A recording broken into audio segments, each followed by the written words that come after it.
a bit later, or those that are running late, but they will find us on the way. We have people that are joining us online as well. This welcome is for everyone who is present with us. But I would like to recognize, before we start with the entire program, I would like to recognize Professor Malehoko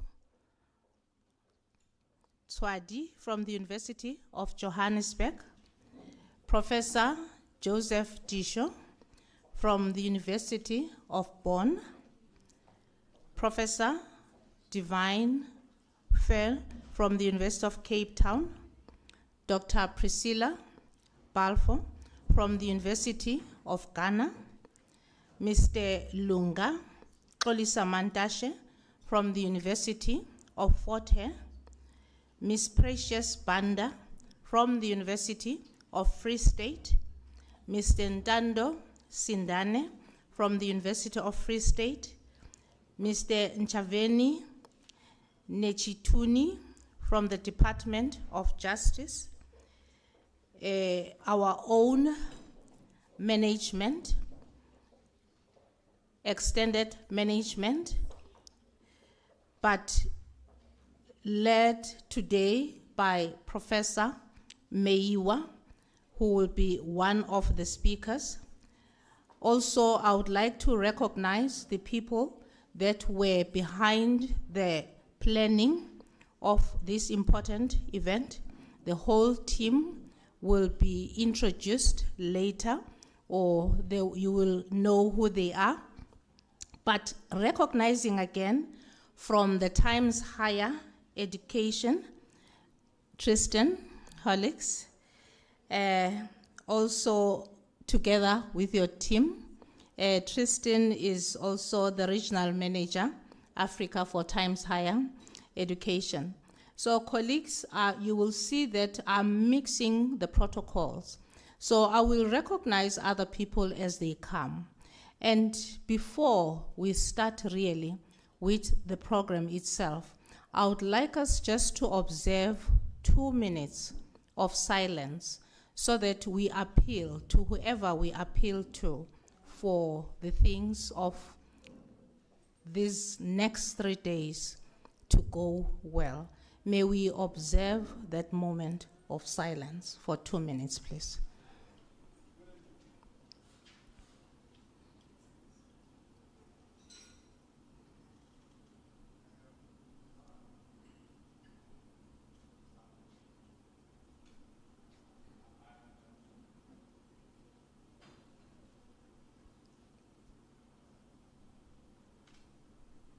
Thank you. Unisa this year, I think you've seen it. If you came through the gates, if you went online, is celebrating 150 years. So in South Africa, we are celebrating Heritage Month. So this university is part of this heritage. If you look at this history, 150 years, it has birthed many universities in South Africa, and it has led in terms of the distance education. So I think let's give ourselves a round of applause as part of this heritage. So colleagues, I would like to remind everybody that the theme for today is universal challenges and dynamism affecting higher education. And if we are looking at dynamism, I went and looked up the meaning of this word. It says the quality of being characterized by vigorous activity. So for me, it's so fitting to say the next 3 days are going to be characterized by this, because this is what drives also this university. My name is Kanya Mahlare. I'm the Executive Director for Institutional Advancement. I will just facilitate this session for this morning. I'm not one of the speakers. The hashtags that we are using, because we do allow people to put their phones on silence, but we are communicating while we are here. We are telling the world what we are doing. It's hashtag 150, it's one of them. Another hashtag is hashtag Unisa International Festival. So those are the two hashtags that I'm hoping are going to trend. So if we start today, as we finish tonight, I'm going to check and we'll give the feedback this evening as to how we are doing in terms of the engagements that will be taking place at the University of South Africa. So allow me then, ladies and gentlemen, to welcome Prof Meyiwa. Prof Meyiwa is the Vice Principal for Research, Postgraduate Studies, Innovation and Commercialization. It's the longest title.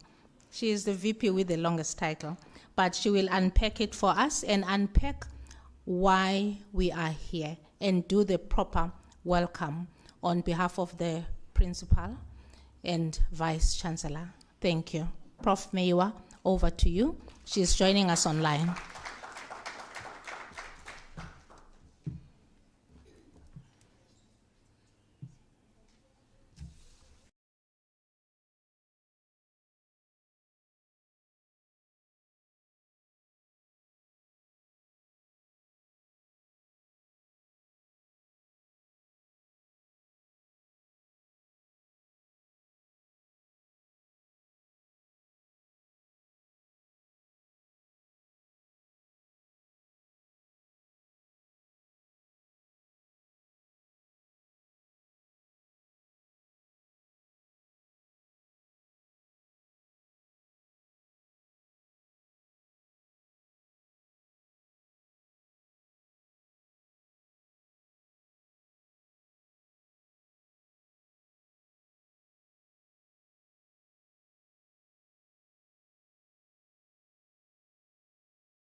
artificial intelligence, as well as the corporate world of business, are engaging with all of these kind of elements.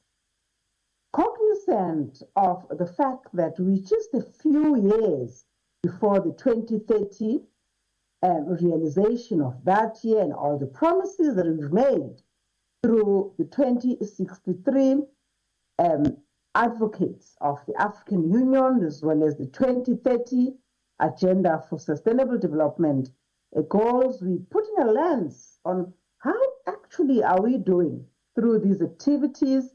And of course, we shall have the summit that shall be an opportunity to review the implementation of all 17 Sustainable Development Goals.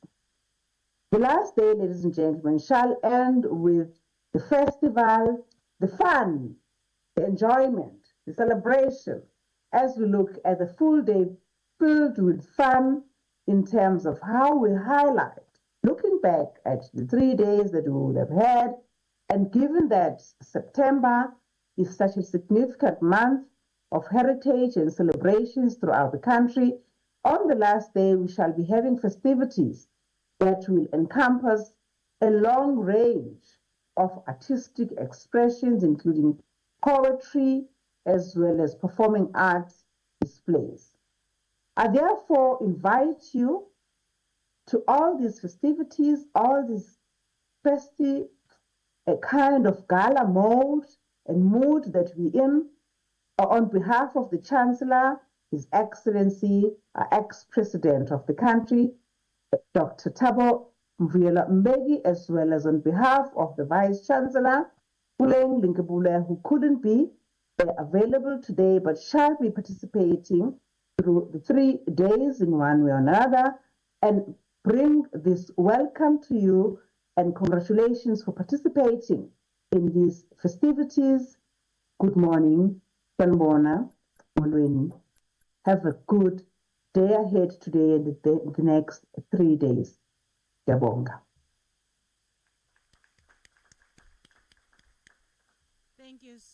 Thank you so much, Prof Meyiwa. Thank you so much, Prof T Meyiwa, for the wise words, for the warm welcome. You touched on something very big: collaborations. Very, very important to collaborate.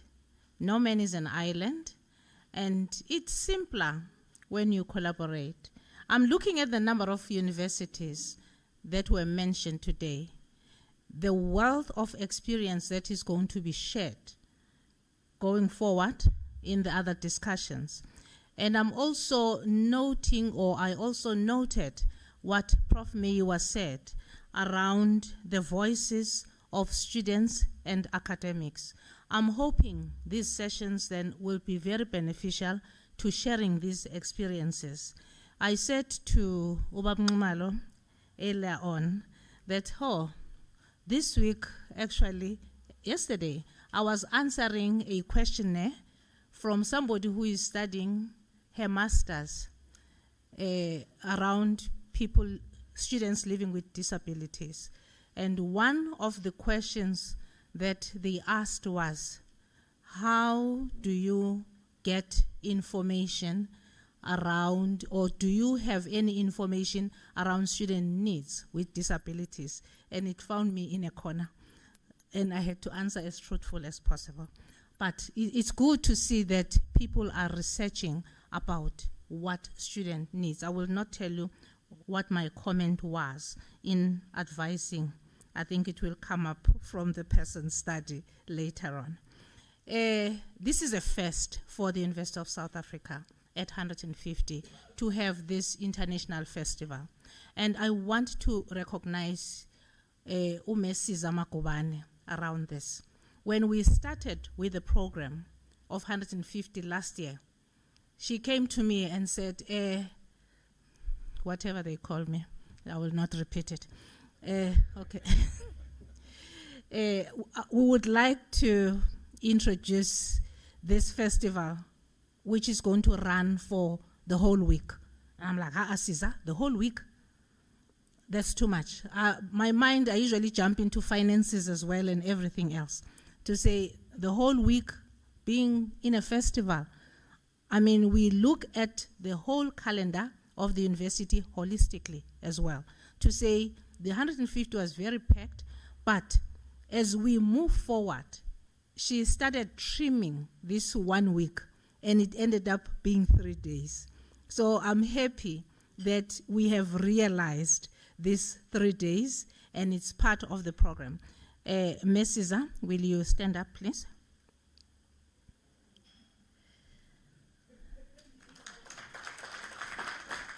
She will pretend as if she is shy, because, okay. Colleagues, for me also, I would like the whole team to stand up that has been working so hard. I know the vote of thanks will be done later on, but I will abuse this position of facilitating and ask them to just stand up, because I have a directorate called Internationalization and Partnerships.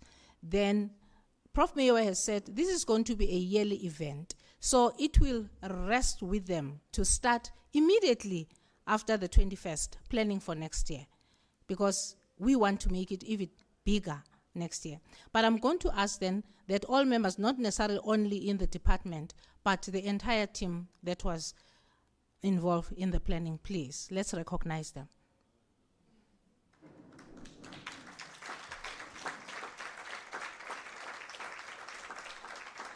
Thank you so much.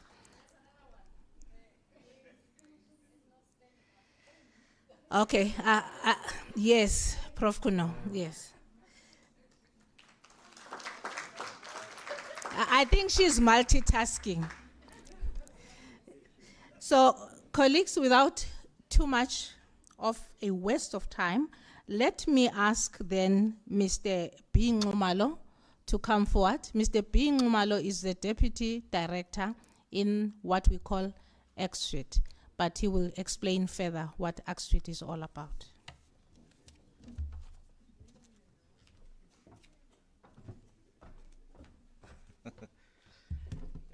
Program Director, I'm quite indebted to you. Thank you very much for the opportunity.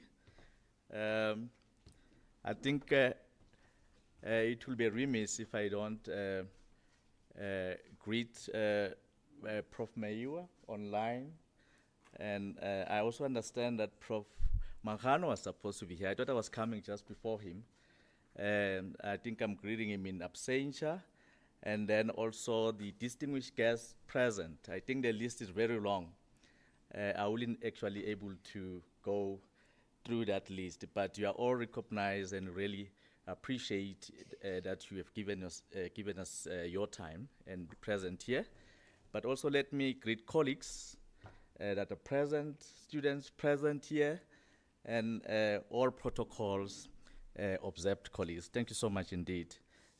My name is B Nxumalo, and I have been asked by the Dean of Students to represent him because the Dean of Students is supposed to tender or to deliver at least some remarks pertaining to this engagement, but the focus on student engagement. And it has been difficult for me really to come up with something that will pursue this audience or even people online about our understanding of student engagement.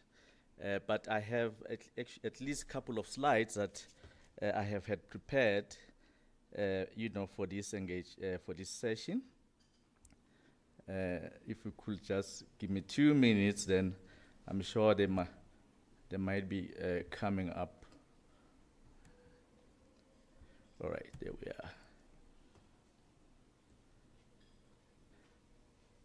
I have it here, but I don't see it there. So I don't know, maybe the IT will able to assist. Oh, there we are. Thank you so much.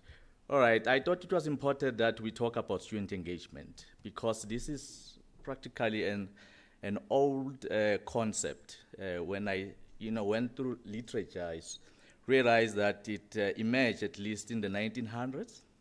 And we also came across that there was the emergence of educational psychology that really made a huge contribution towards the concept.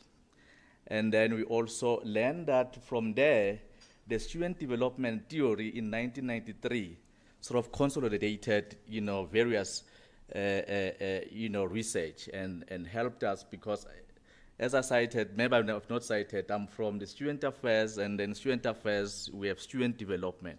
So we are really, really guided by the student development theory. So student engagement is actually at the core. So we gain our wisdom from the student development theory. And then there is another contribution that came from the involvement theory. And then there is a national survey of student engagement as well in the 2000 that made contribution to student engagement. But currently we are told that there are contemporary researchers or scholars that have actually sort of consolidated the concept.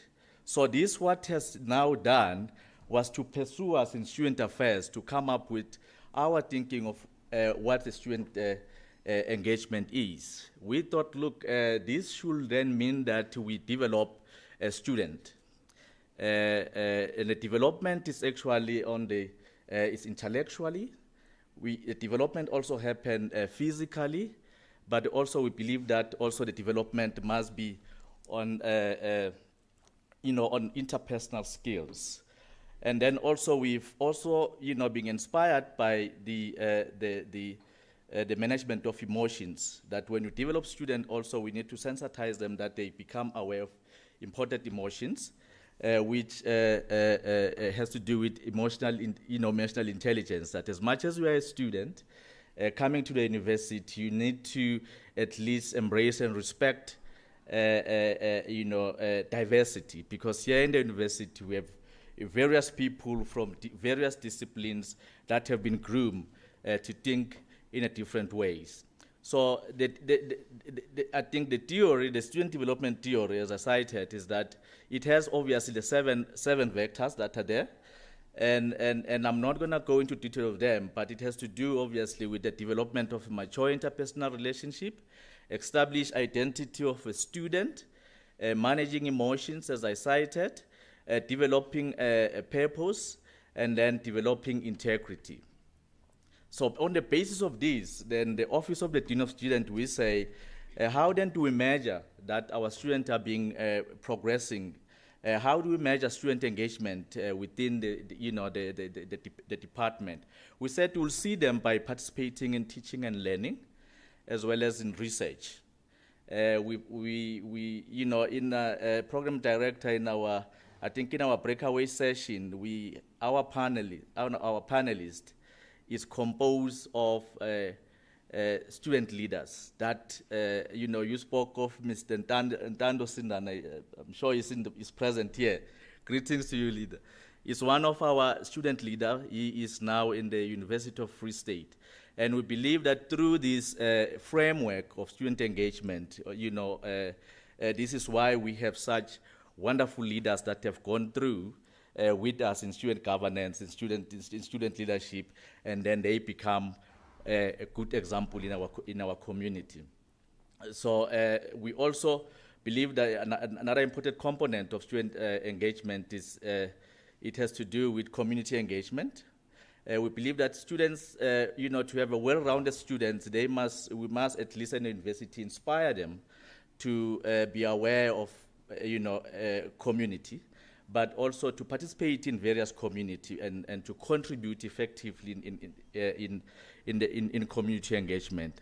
Another component that we're also passionate about in student affairs is that our students, we really appreciate if they are involved in research, and they also identify opportunities of internships. So it's one also of our, how we do it here.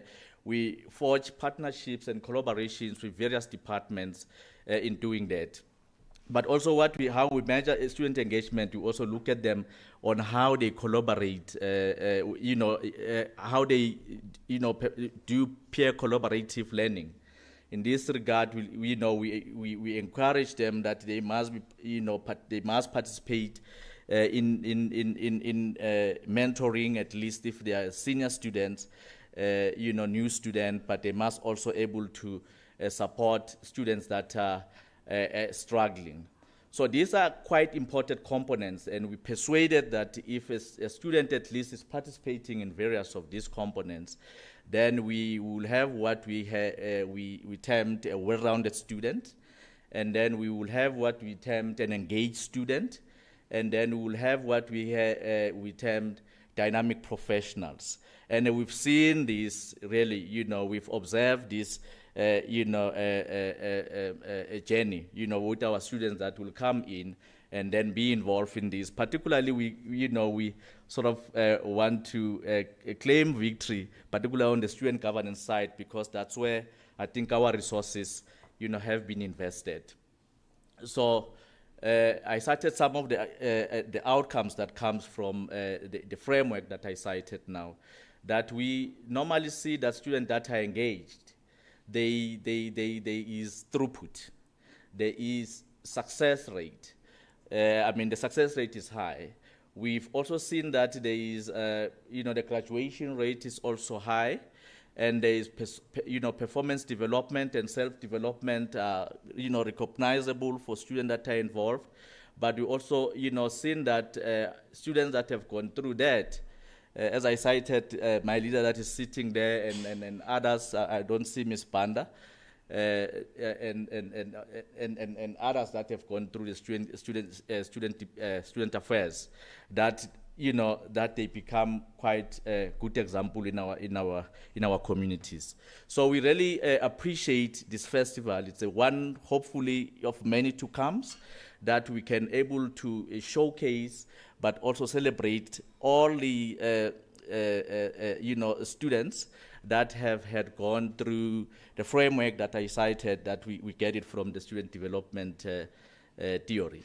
So, program director, I think this is where I will say, serve my thank you for, for this opportunity, and I'm looking forward to the breakaway rooms where we'll able to take the concept of student engagement to another level. I appreciate you. Thank you so much.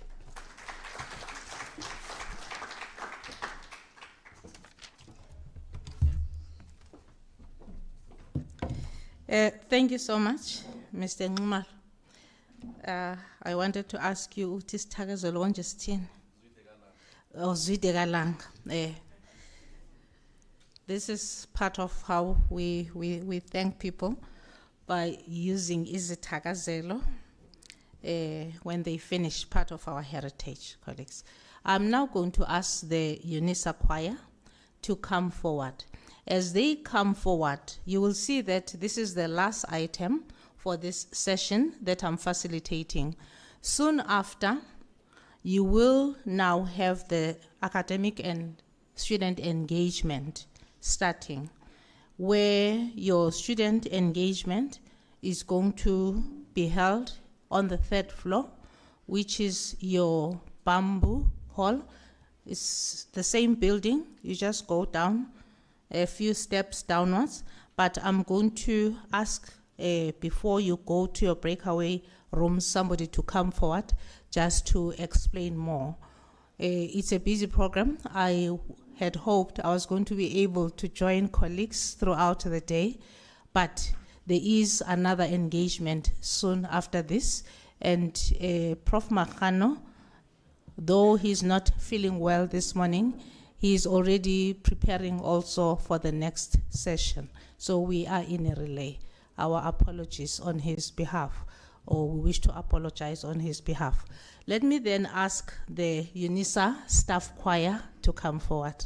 Thank you.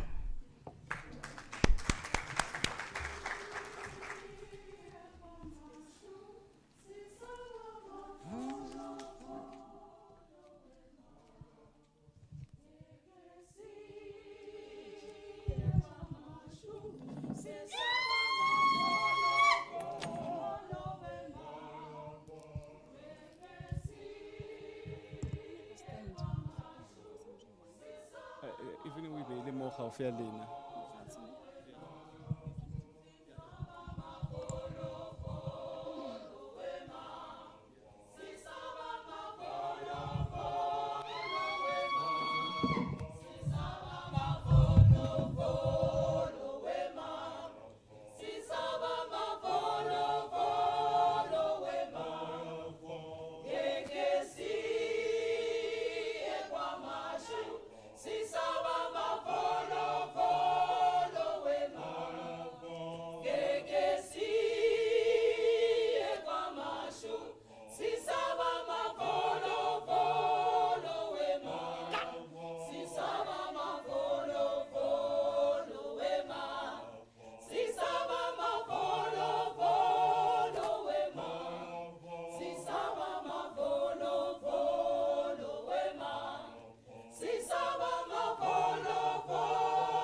The many talents of Unisa.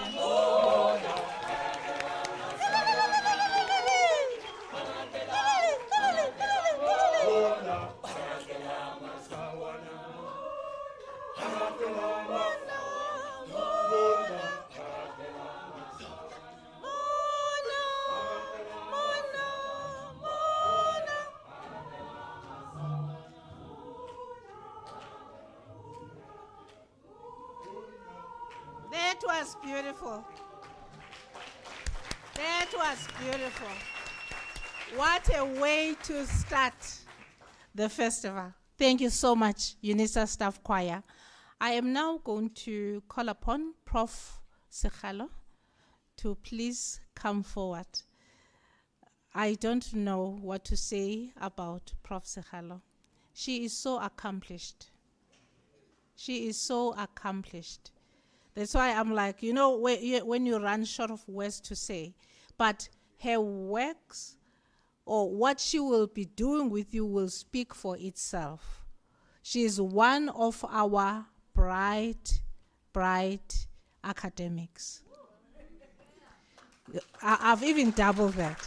But I'm going to really, I'll ask her to come forward so that she can guide the next proceedings. Thank you. Over to you, Prof Magano.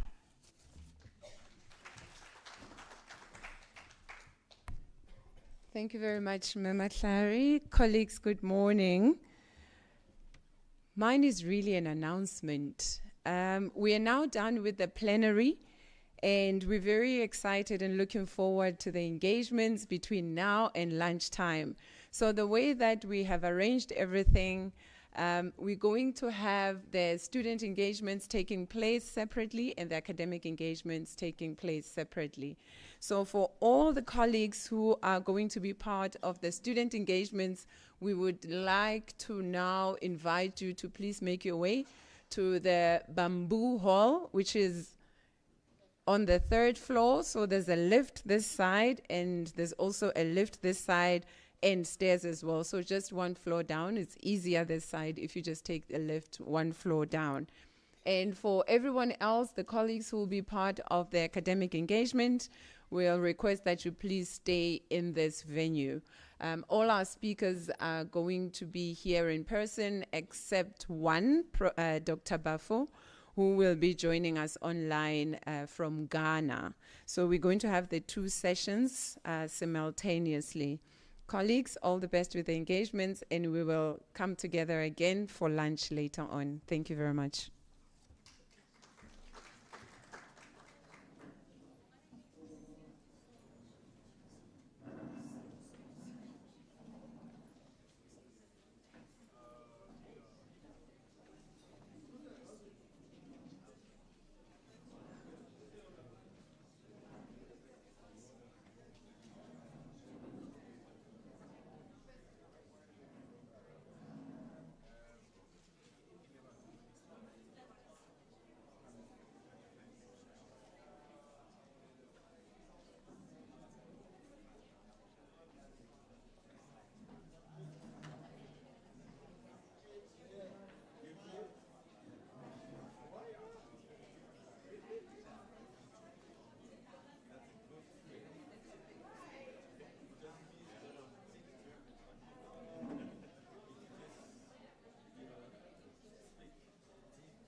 Dumelang bagaetsho.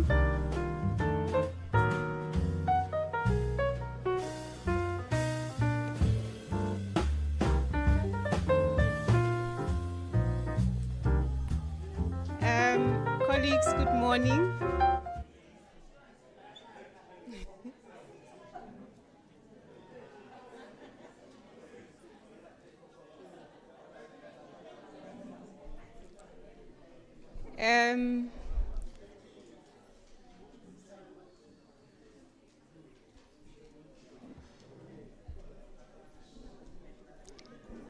Good morning, colleagues. Let us settle down and start with our session.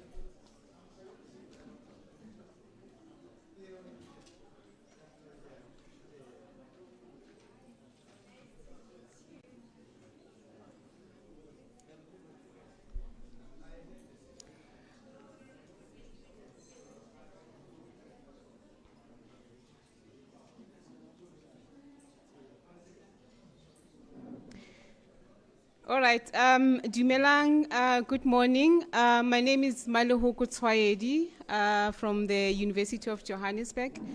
Welcome to all of you again. And I would like to thank Unisa, the executive, and especially Professor B Nxumalo for this invitation. And we are now starting our academic session, which is titled The Aftermath of BRICS and Impact of Geopolitical Tension on Higher Education.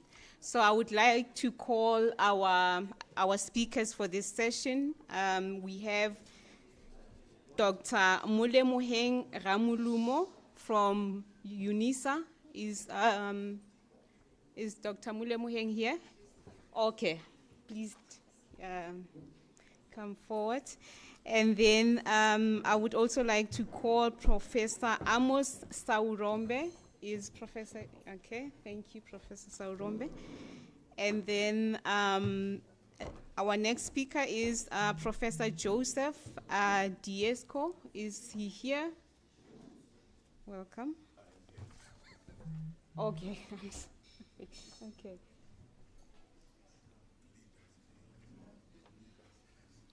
Okay. All right. So welcome, colleagues, and welcome to our three presenters. I'm certainly looking forward to the engagement in this session. And as the previous speakers have already mentioned, I mean, the importance of this conversation, especially within the academic sector. You know, it's an important conversation to look at the conversations around BRICS and, you know, what does that mean for us in the academy. So I'm looking forward to the conversations from our fellow colleagues here. So just to introduce the speakers who are here quickly, and I know that you know their bios are long, and they've accomplished quite a lot, but I'm just going to be brief in terms of the presentation. So just to start off with Dr.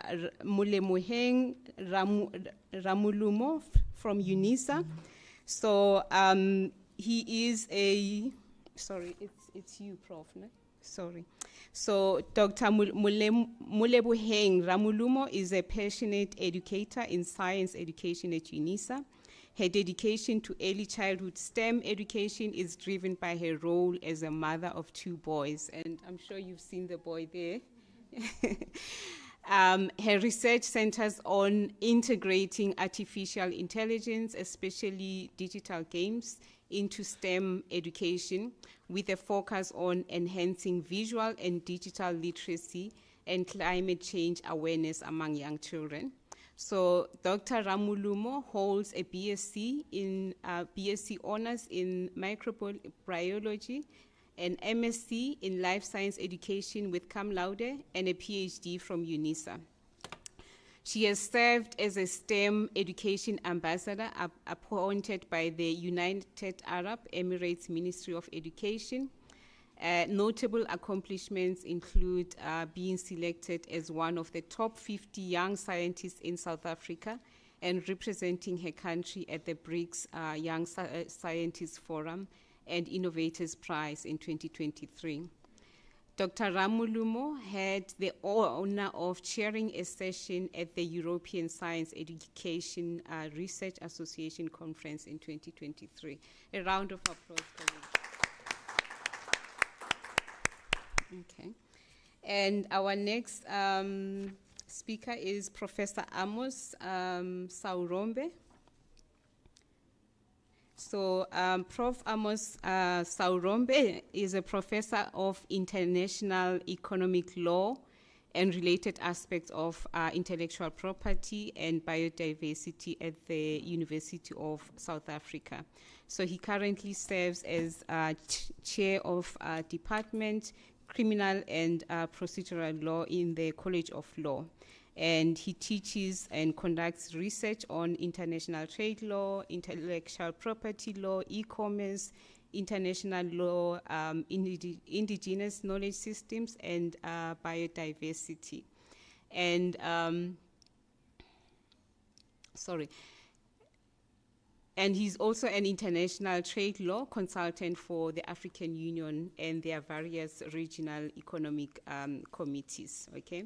And then he's also part of the teaching faculty at Thabo Mbeki African School of Public and International Affairs, where he teaches a short learning program, Africa and International Trade, Building an African Developmental State. And he has taught at Unisa for 12 years, and then prior to that, he taught at Northwest and at Fort Hare. And he's also supervised a number of doctoral students and MA students, and he's also published widely in various international journals, and he's a C-rated, C2 NRF-rated researcher and a member of the South African Young Academy of Sciences. Okay, so welcome, Professor Saurombe. Okay, and then our third speaker is Professor Joseph Diesho. Okay, so our third speaker is Professor Joseph Diesho, and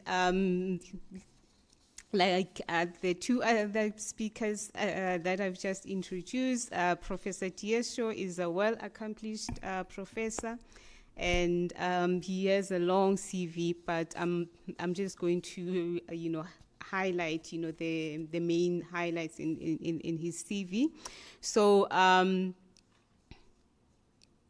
So Professor Diesho went to the University of Fort Hare. He studied at the University of Fort Hare, and where he studied law and political science, and then and he was a highly active in the student politics, and was elected the first chairperson of Political Science and Public Administration Society at Fort Hare. And then he moved on from Fort Hare, and then he won a Fulbright scholarship to continue his postgraduate studies at Columbia University in New York. And then in New York, he studied theology at the Union Theology Seminary and Philosophy. And then, so in New York, he studied theology at the Union Theology Seminary, and then philosophy, education, and international politics at Columbia University in New York City, still in the USA.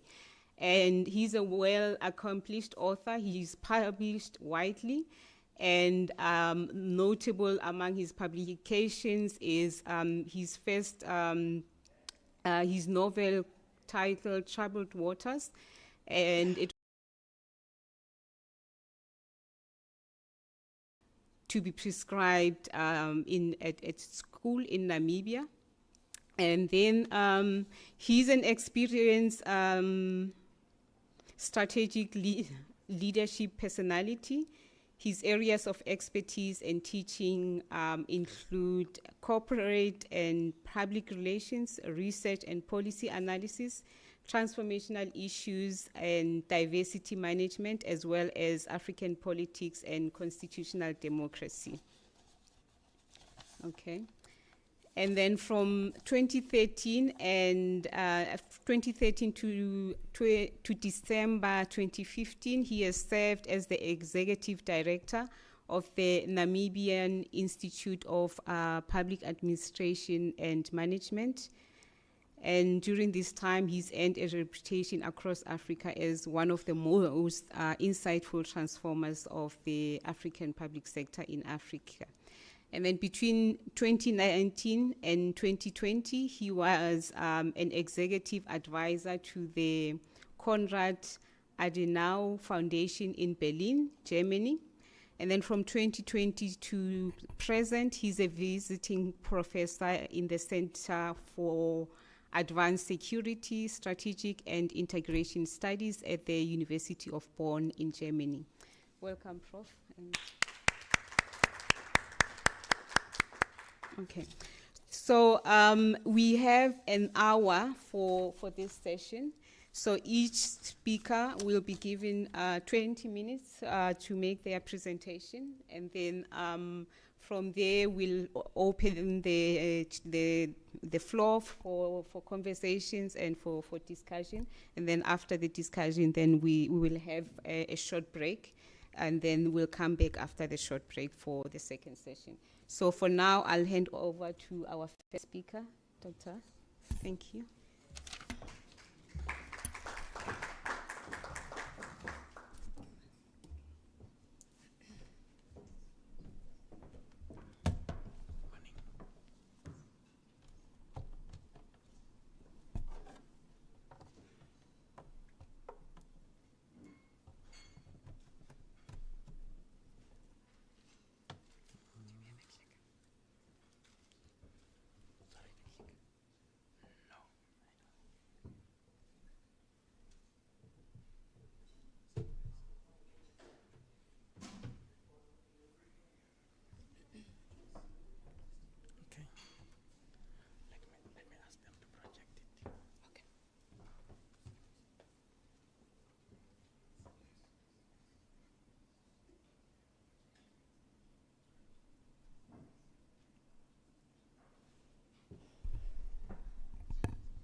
Good morning, ladies and gentlemen, colleagues at home, online, Prof S Magano. Guys, I love this woman. Yeah, one day is one day. Prof T Meyiwa, wherever you are, greetings. Wow. I can't believe that this is me on this stage. It is such a privilege and an honor to be standing here. I think this is going to be the first time I actually say this out loud on such a platform. May I kindly reintroduce myself to the world. I am Dr. Moleboheng Ramolo. I come from the Department of Technology and Education, Science and Technology Education, here at Unisa, College of Education. And my talk for today is on nurturing global citizenship in higher education amid the geopolitical tensions. Okay, this is not my laptop. I don't know what's happening. What did I do? Yes, okay. So before I start my presentation, I would just like to give a brief background about myself and my research interests. I hold a BSc Honours in microbiology, and my MSc was focused on molecular biology education. But that all changed when I did my PhD. My boys were my motivation for my PhD. There's one there sitting right there. He's my chapter 1 to 3, and then my chapter 4 to 6 is sitting at home. They call me Dr. Mami, Wabudi and Rebabudi, as toddlers had speech delays. And as a mother, I started using digital games to try and enhance their language.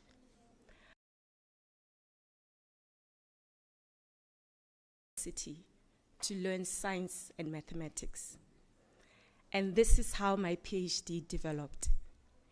Introducing science in early childhood through digital literacy. And I must say, I was supervised by the world's best supervisor. Yes, I know I'm being biased. Prof Lindelani Mguni. BRICS Young Scientist 2023. I was chosen as one of the top 50 young scientists in South Africa to go represent our country at the 8th BRICS Young Scientists Forum 2023, which was held in Gqeberha. And my selection, or the selection, was based on my research innovation in alignment with future education, mindset, and skill criteria. So how does the 21st century education look for my boys, for Wabudi and Rebabudi? The BRICS research was focused on fostering global citizenship in early childhood climate change, education through digital literacy. But why should we teach our children about climate change when they are young? It is a critical stage for shaping attitudes and behaviors. It is an ideal stage for instilling eco-conscious values and habits. Learning about the impacts of climate change, such as extreme weather events or loss of biodiversity, can foster empathy and compassion in a child. Climate change education encourages critical thinking and problem-solving skills. Learning about climate change empowers a child to take action and responsibility. And early childhood climate change education introduces the concept of global citizenship. This is where a child learns about the environmental challenges and that they are all interconnected, and they need to become a part of a global community that is responsible for addressing them. So what is the role of digital literacy in all of this? It empowers the 21st century skills. Here I'm talking about critical thinking skills and problem-solving skills, which are essential in today's tech-driven world.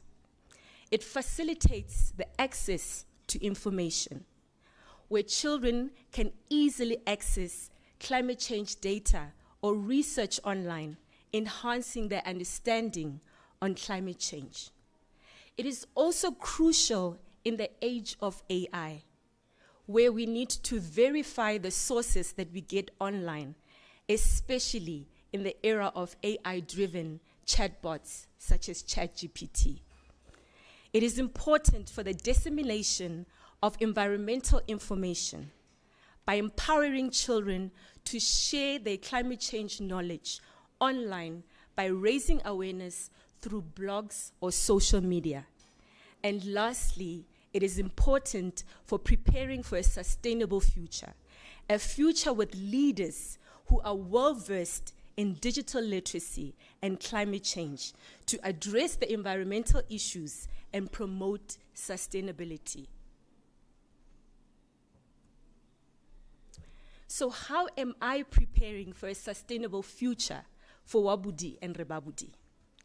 Currently, my project or research is focused on developing a digital game focused on renewable energy, which will be played by children. I am in collaboration with a student or a master's student from Turkey by the name of Urkran. I met him at the ISERA conference. This game revolves around my boys, whom I call the eco kids.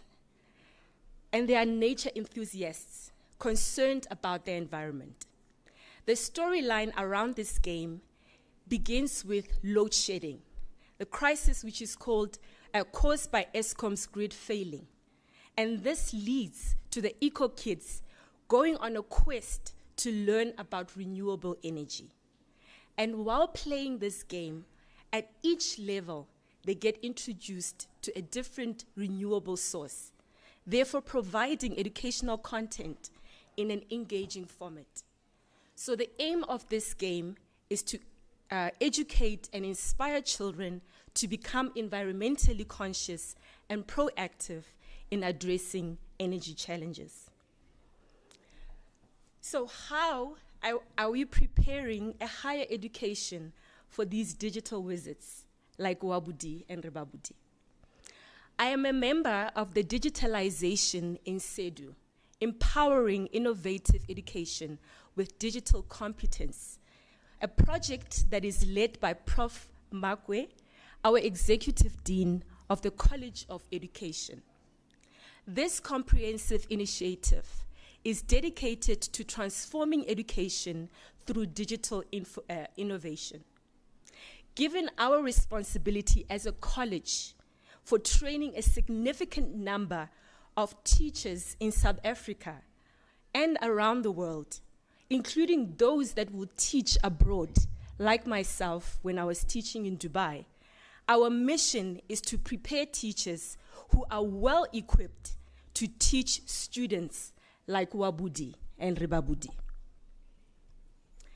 The project's aims and objectives.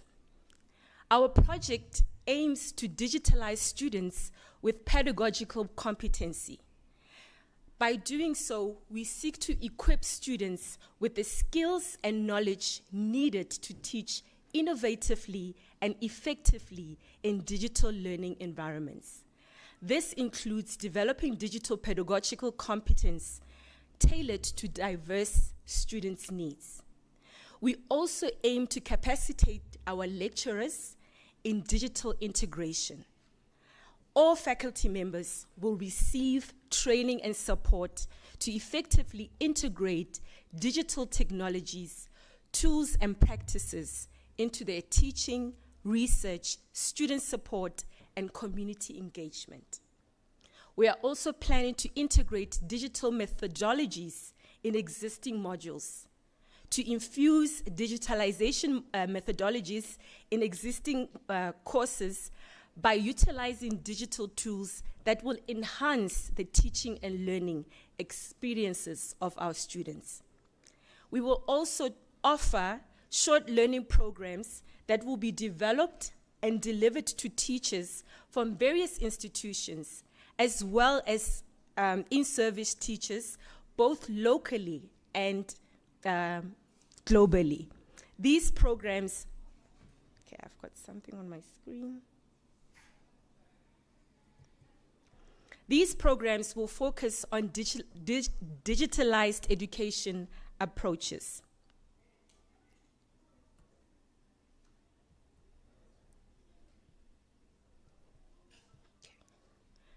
The project also aims to enhance the digital competency of our administrative staff and support roles.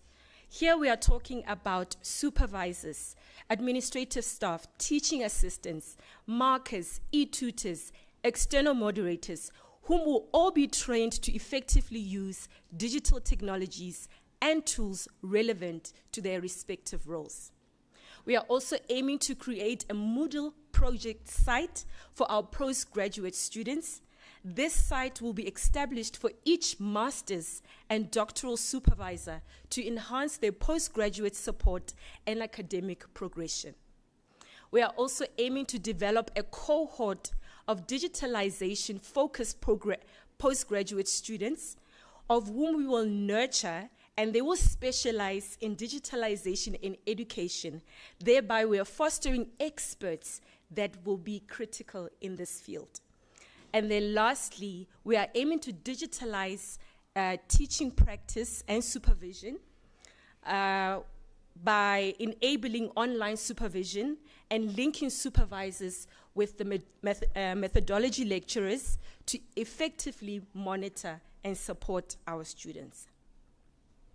So, our project is highly empowered by the UNESCO Competency Framework for Teaching for Technology Integration.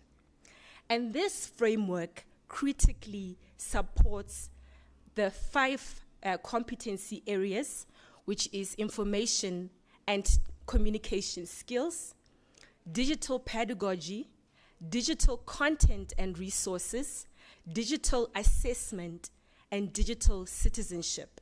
It also serves as a framework in terms of competency level, global applicability, professional development, pedagogical focus, and it also aligns with the SDG number 4. So what is our team's approach for preparing a college of education that is fit for my boys? As a committee, we have enrolled in the UNESCO Digital Teacher course for digital competencies. We are doing so to lead by example and making sure that no one in our team is left behind. This is a 5-week course which takes place online, and at the end of the course, you get a certification. We are also planning to integrate this course into the assessor and moderator training. So this means it will be mandatory for all academics. And we are also going to offer this course as part of the digital literacy program for all our students, to ensure that all our lecturers and students acquire the essential digital skills and that no one is left behind. And eventually, with our project, we are also aiming to incorporate climate change in all our modules. This aims to promote global citizenship and environmental responsibility in higher education. And that is the end of my talk. I thank you.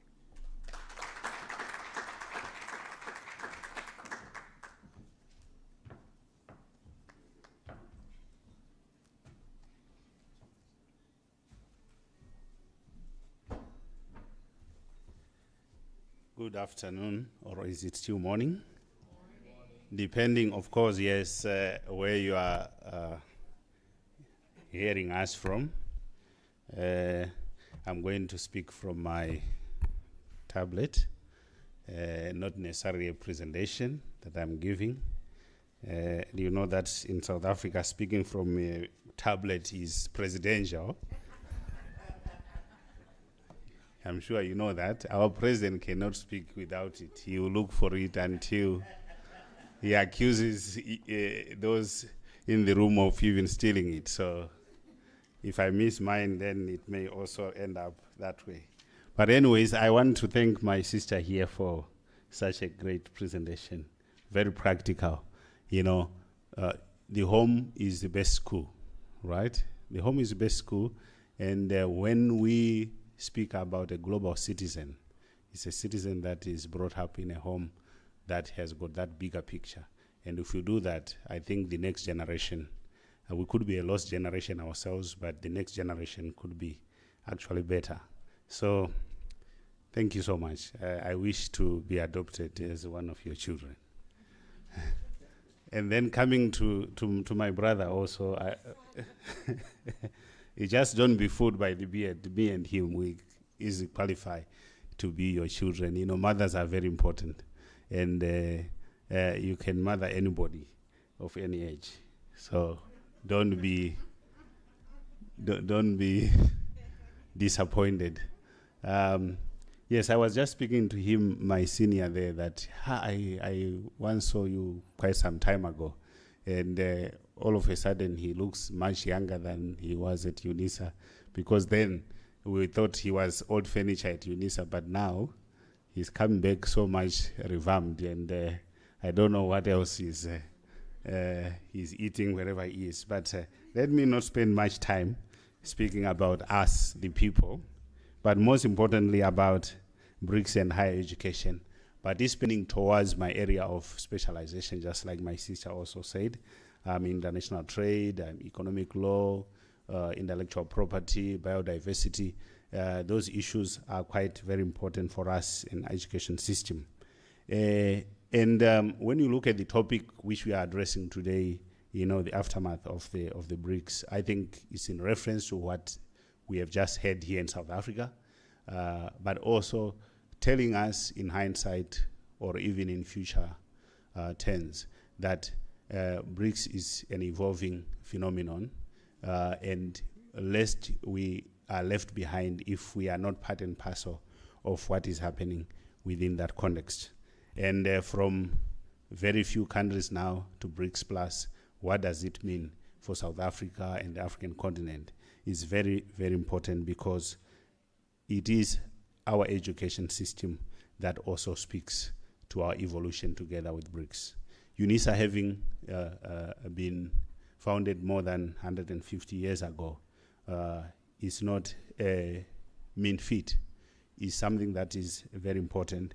And BRICS, to see us where we are, it means that we must use our institution to align BRICS towards what we expect the future to bring for us. Of course, we speak about the catalytic niche areas that I'm going to make reference later on. But we see that BRICS, especially in and around education, we look at that which higher education can bring to the fore. And at postgraduate level, maybe that's the highest level we speak about, we look at South Africa's contribution and say, maybe how many PhDs are we producing here in South Africa, and compared to the other BRICS countries. Last time I checked, I think our annual output of PhD students is an output of one university in Brazil. For example, the University of Sao Paulo produces more PhDs than the rest of South African universities. So what does it say to us and our contribution, and how relevant is these studies? And I will tap into what she just said. If our education does not give an impact to the societal needs, then it means that we are not just failing ourselves, but we are failing the future generation. So that is very critical and important. I think it was 5 to 6 July, the Northwest University hosted the BRICS Union of Universities, where they spoke about the need to enhance research and education cooperation. Already, before we take anything to the table of BRICS, we need to be convinced ourselves that what we are doing is right. I think that is very, very important and critical as universities. So while we are talking about our contribution as a university, we need to convince ourselves that we are doing that which is right, and most importantly, that is relevant for our society.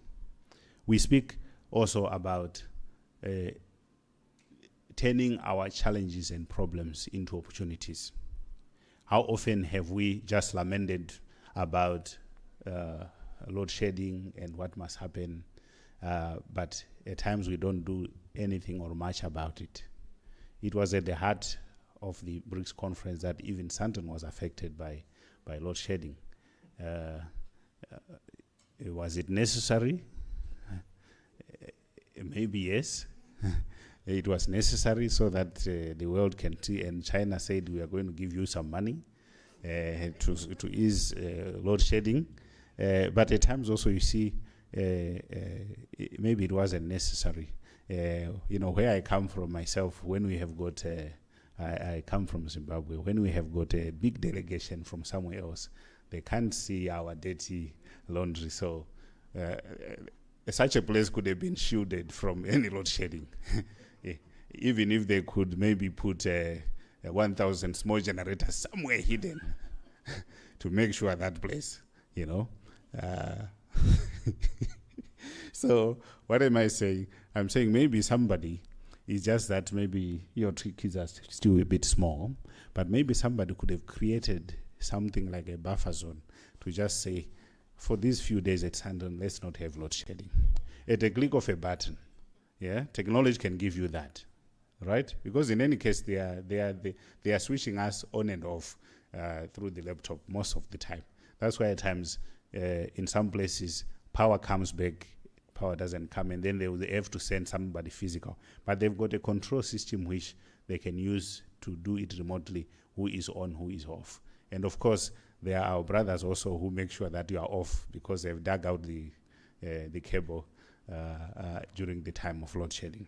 So, such an opportunity. But now, when we speak to the issue of networks and research objectives, educational cooperation is very, very important at our level. Then to say, as universities in South Africa, these are our sister universities in BRICS. What is it that they can do? What we can also do to cooperate, in many areas of our concern. We know quite a few. I'm from law myself. Quite a few universities in Russia and also in Brazil itself that are dealing with the issue of regulation of space debris. Okay, these satellites that are up there, some of them are very old and they are of no use. And what happens to them?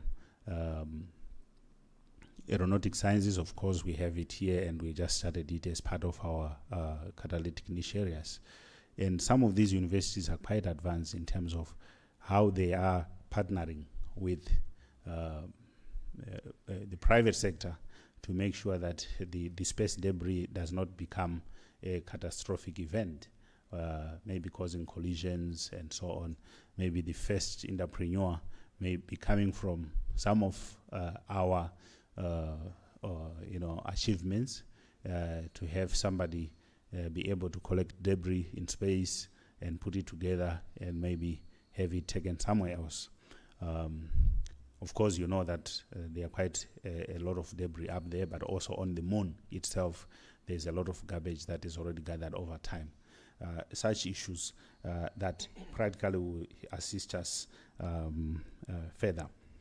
One of the most important areas which I have a few students running a project in Nairobi on the issue of patterns, especially those dealing with climate-smart agriculture, as one of the important aspects of how to make sure that we meet the demands of our current challenges. Drought is a major issue on the African countries, and most of our countries, they are water-scarce countries, and how do we then bring in climate-smart technologies? She has already spoken about it, and how do they then enhance the production and the use of our fields and farms to make sure that we can maximize that which we have. So within that context, we see that a few universities come together, and maybe even individuals, looking at the best ways of making sure that we have got some innovation hubs that then incubate researchers and entrepreneurs, private, public partnerships to come up with technologies that will then assist us in agricultural sector and climate change and so on. And most of these technologies, we have actually seen them working in the national parks, in the I think it's Serengeti and Ngorongoro region, whereby they can easily monitor what is happening from far and wide, and conservation, but also to stop poaching and things like that. So those technologies are there, and we do not have to wait for this provision to come from somewhere else, but from our universities. And the challenges that we find at times is challenges relating to funding of those projects, but also to make sure that we patent some of these products because they are quite a very important intellectual property that we have. Then when we come to the funding, the BRICS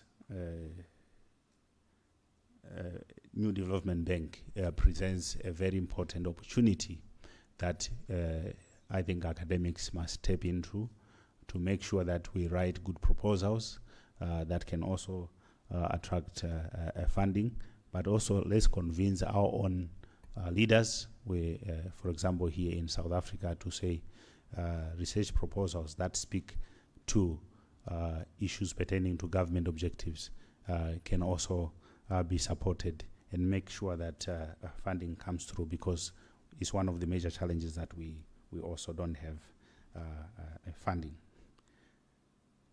Then the funding that we also receive there also answer to our infrastructure developmental issues. From a trade perspective, we see that one of the most hindering challenges that we find on the continent is infrastructure, your rail network, your road networks, your sea. It's very difficult for us to navigate as the college of part of the College of Graduate Studies mission to Nairobi this coming week. I was just looking at the ticket, how much it costs to fly from here to Nairobi is 16,000, but I can fly from here to Dubai for 6,000. You see, it's very difficult. And then you see also that while we say maybe we are not yet there, but we must be there to make sure that this is affordable. To fly on the continent must not hinder a business and business transactions.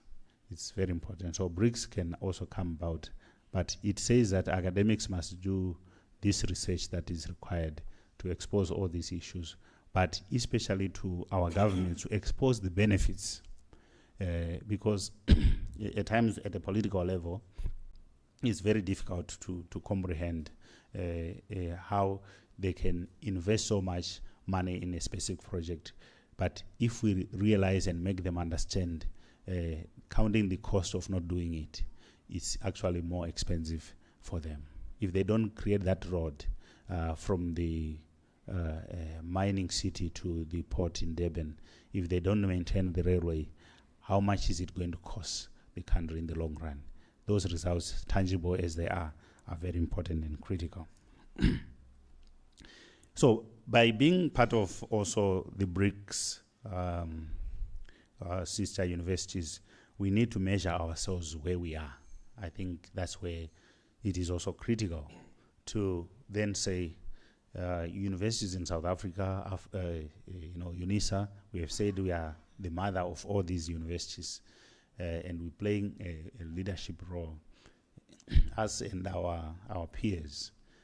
How do we measure with other universities in the BRICS countries? Maybe the task used to be a bit easier when there were just 5 members, but now we've got more.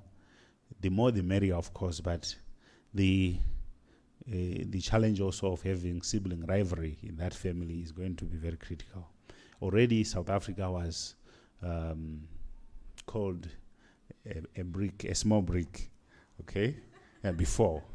Nobody has characterized us now after this. Where exactly do we fit?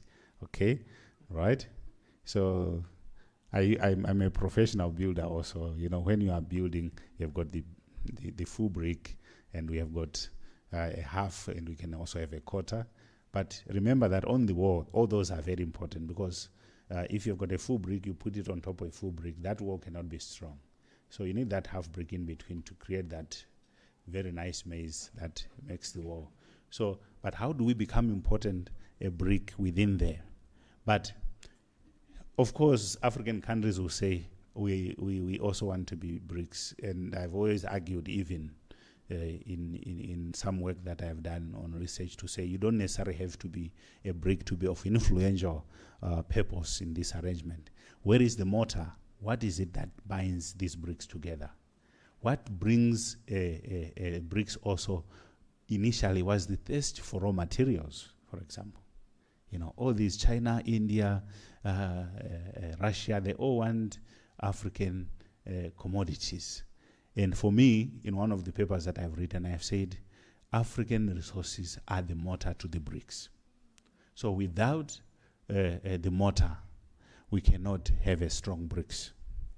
And so it's not about the BRICS to dictate also terms to the motor. Let the motor say, this is what is it that we expect to do. And one of the most important things, like the president said yesterday, if you listen to him at the General at the UN General Assembly, he spoke about the importance of natural resources. And these natural resources, they are owned by Africans, all right? And he echoes what President Nyerere said quite many years ago, maybe 30, 40 years ago. He said, these minerals of Tanzania that are here, they must be kept underground until we know how to process them into finished products. How do we do that? Try and make sure that we have the industry to make sure that all these minerals, like now, the most important component of the evolution in the electric car is the battery, right? And lithium is all over now in Southern Africa, but it's being taken as soil, you know, to China. And then when we need the solar battery, we must pay lots of money, and yet we are the ones who are sitting on top of the most important component of this. But then the universities must come through also and demand that such projects we have, even in community engagement, we have got a new term now of it, working with the communities to make sure that their interests are looked after, but most importantly, the exploration, the exploitation of these natural resources, they bring to the fore that which we need, which is development. I'm going to quickly, I think my time is almost up. So it will be an injustice if I don't speak about a legal perspective of cooperation among BRICS countries. People always seek to say, whenever they have such an arrangement, we need an agreement, we need a legal framework. I've seen that BRICS has shied away from going into a hard and fast legal system that controls, because in many cases where this appears, it has not really produced the desired results in any way. Most of the BRICS countries, they already relate to each other at that legal level in other platforms. So my opinion is they can go along like that. That is why you saw when China was here during the BRICS summit, they had a separate government engagement with South Africa where a number of agreements were signed. Of course, they relate that at a different perspective. Then if we don't speak about the issue of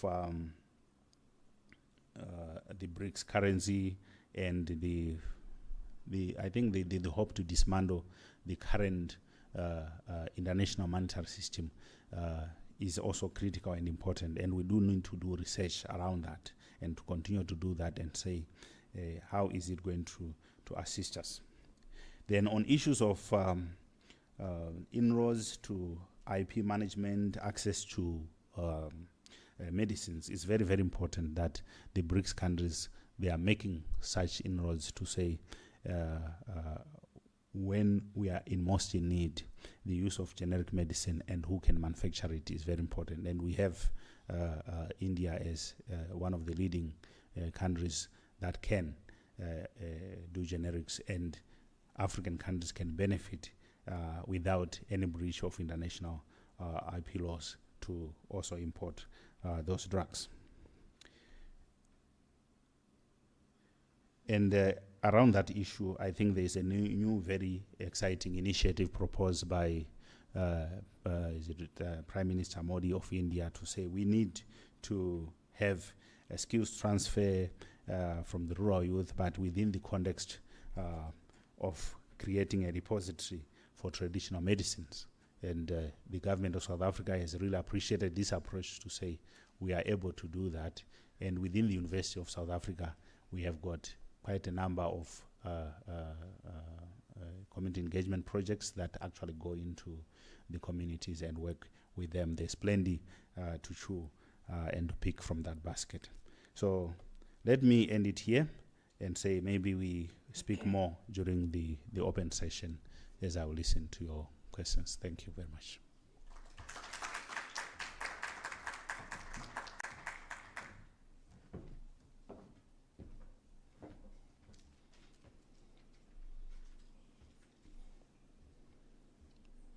I greet you. I stand by the protocol as established, and I'm extraordinarily delighted to be back here at Unisa in this building where I spent more than 5 years in the habit of trying to transform, as it were, higher education in South Africa. I'm one of those who strongly believe that South Africa has a very important role to play in global economics and global affairs, and I do that without apology. Thank you very much for arranging this very important conversation, and I hope it leads us to unraveling avenues of research and exploration and thinking and reasoning to put our stamp on world affairs. I am affiliated at the University of Bonn in Germany to the center called the Center for Advanced Security, Strategic and Integration Studies. What it does is study conflicts, anticipate conflicts, chronicle events that may lead or may not lead to conflict, and how to work toward integrating Europe for a start and the world. So we think deep in what we call foresight studies. We look forward and say, what is going to happen? So what's happening right now in West Africa, we had anticipated. It was almost unavoidable that the pandemic of coups, Burkina Faso, Niger, Mali,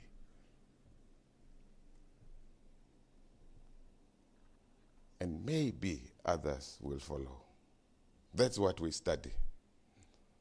For our purposes this morning, let me remind you that it's not the first time that South Africa is invited to participate in critical world developments. In 1797-98, a South African cleric living in Gauteng around Soweto, Johannesburg, wrote a song, a prayer. His name was Enoch Mankai Sontonga from the Eastern Cape. Nkosi sikelela iAfrika. Malupakanyiswe upondo lwayo. Yiva imithandazo yethu. Nkosi sikelela. Tina lusapho lwayo. You note there's a very strong reference to upondo. Upondo is a horn. What was he talking about? He was remembering, he was lamenting, he was crying out for Ethiopia, the Horn of Africa, which just emerged out of its war with Italy. South Africans begin to think about the world that early. In 1906, a student at my alma mater, Columbia University in New York City, by the name of Pixley Kaisa Kaseme, makes a speech at Columbia University entitled Regeneration of Africa, which electrified students across the United States to think anew about the plight of African people in the world. After the First World War, the European potentates as such met in Versailles in France to discuss the aftermath of the war and how to make the world free of war and conflict. South Africa determined the agenda. General Jan Smuts was the only participant who came to Versailles with a document. The others have not thought it through. South Africa has thought it through. Smuts produces a document, a few pages, handwritten, entitled Gemeen Nebes, the Commonwealth of Africa. You would remember that on the 20th of April, 1964, Nelson Rolihlahla Mandela appears in the court here in Pretoria before a very hostile, racist apartheid judge by the name of Quartus de Wet. Who would name his son Quartus?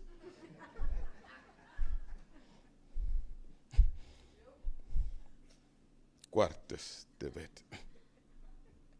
And Mandela speaks about the history, as it were, of African struggles. And he tells the court how he came to the understanding that he had to make sacrifices for his people. And he dropped the gauntlet in his last paragraph when he says, in my lifetime, I've dedicated myself to the struggle of the African people. I cherish, no, before that he says, I have fought against white domination and I fought against black domination. My ladies and gentlemen, please mark the words. I have fought against white domination and I fought against black domination. Who would speak of, who would think of black domination at the time? I cherish the ideal of a democratic, a free society wherein all persons live in peace and harmony and have equal opportunity. Note the word persons, 1964. At that time, my friends, all world leaders, such as Malcolm X, Martin Luther King Jr., John F. Kennedy,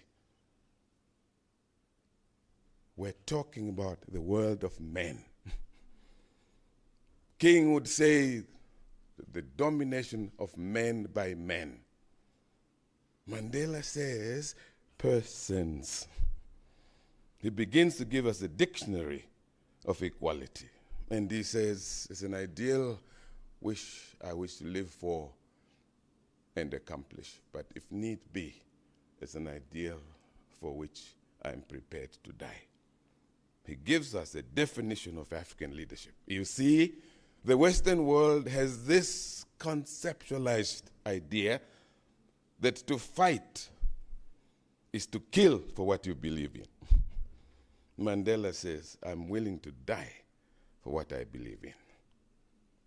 So it's not the first time that when the BRICS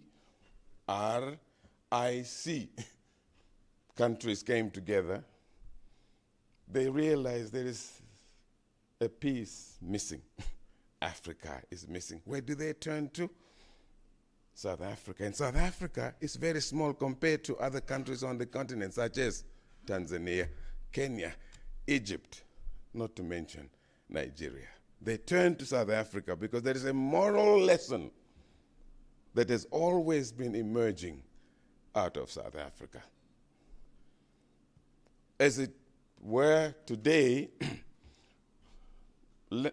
desktop research indicates that South Africa has one of, if not the youngest language in the world, with enough vocabulary and syntax. And that language is called Afrikaans. It's in Africa. As a matter of fact, it's the only language on the African continent that has the name Africa in it. Afrikaans.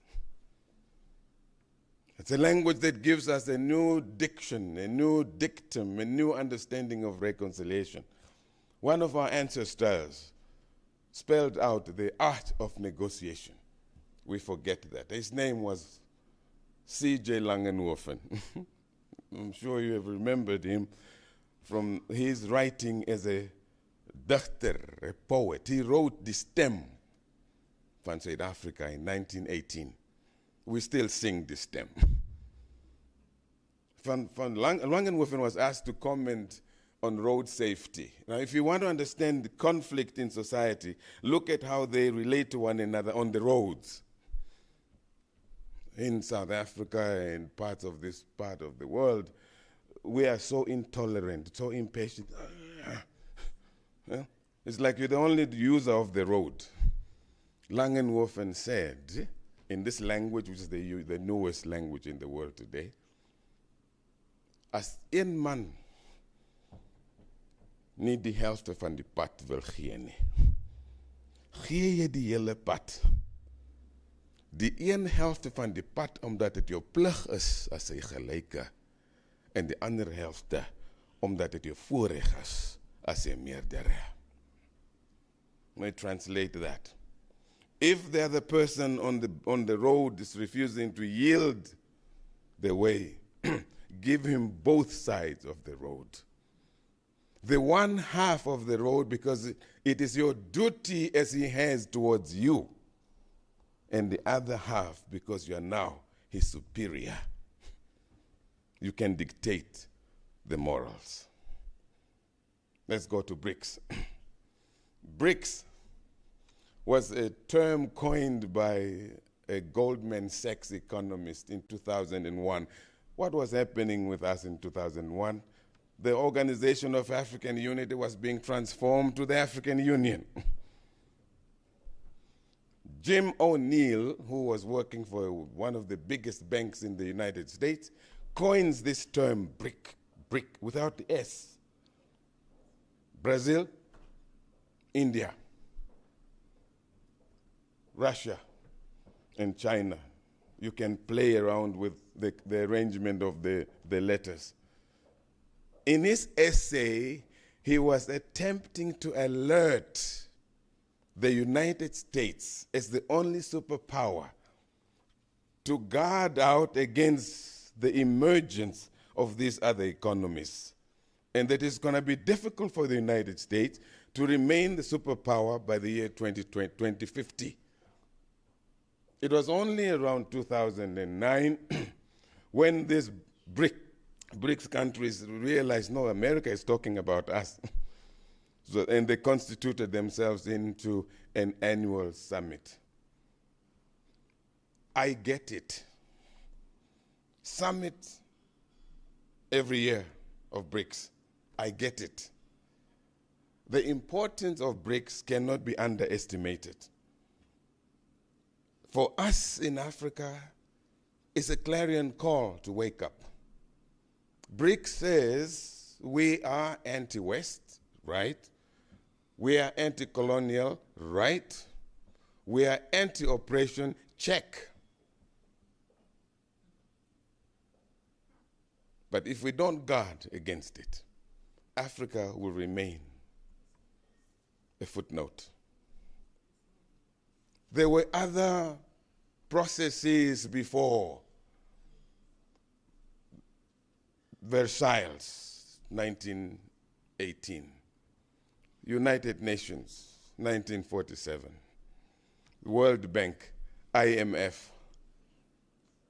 The point here is, as much as we're excited about this new phenomenon of anti-West, anti-imperial, anti-domination, anti-racist, anti-this, we need to think on our own as Africans. Where are we going? We cannot remain visitors to a dialogue that's about us. When I was here at Unisa, we started what we call the Black Forum. It was so popular. White people began to join the Black Forum. What happened to the Black Forum?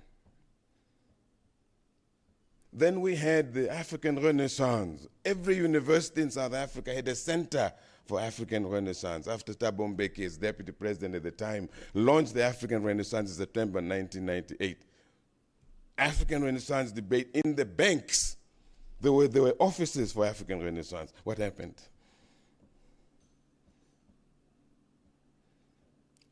There were centers of Pan-Africanism all over the place. What happened? There was BEE. BEE, BEEE, BEEE. You couldn't even say it anymore. What happened? I am trying to say, we Africans get excited about events. We don't think through for ourselves and selfishly what it is in it for us. The places we are celebrating, let me break it down quickly. Did you notice that the United States of America, France, England, Germany, Italy, Portugal have not responded to BRICS? Why? Because it is inconsequential. They don't fear BRICS. We are excited about BRICS. They don't fear BRICS. As we speak, what happened last week? One of the BRICS countries hosted the G7 summit. Now, India, are you with BRICS? Are you with the West? To put it in a conceptual framework, the leader of BRICS really is China. And China has an agenda in the world. About 60 years ago, China had a discussion of the Central Committee of China, Politburo of the Communist Party, wherein they said by the year 2050 or so, there shall be at least 20 million Chinese citizens as permanent residents in Africa, because there's no space in China. You can understand they have a thrust to get to the world. In fact, China is not competing against the United States. China is competing for China. China is creating a Lebensraum, as it were, for the Chinese people. Go anywhere in Africa where you have Chinese companies. 6 years down the road, there's a Chinatown. The Chinatown people are employing Africans who, in 3 months' time of their employ, begin to drink Chinese tea without sugar. They have a plan. What is our plan? There is this little story of a woman somewhere in Limpopo, a Pedi woman who was working for a Chinese company and got entangled romantically with a Chinese boss. A child came out without invitation by either. And people got excited. Hey, Mapula has a baby. Mapula has a baby. So they came to celebrate the arrival of this baby. The looks of the baby frustrated them a little bit. No eyes. No, they are coming.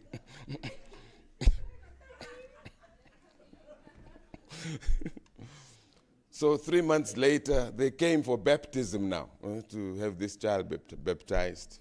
You know how people get crazy about these things. And the child has passed away. So they say, oh, what happened to the baby? And the mother, in most sincere terms, says to her friends, oh, the child is no more. The child was a Chinese product, did not last.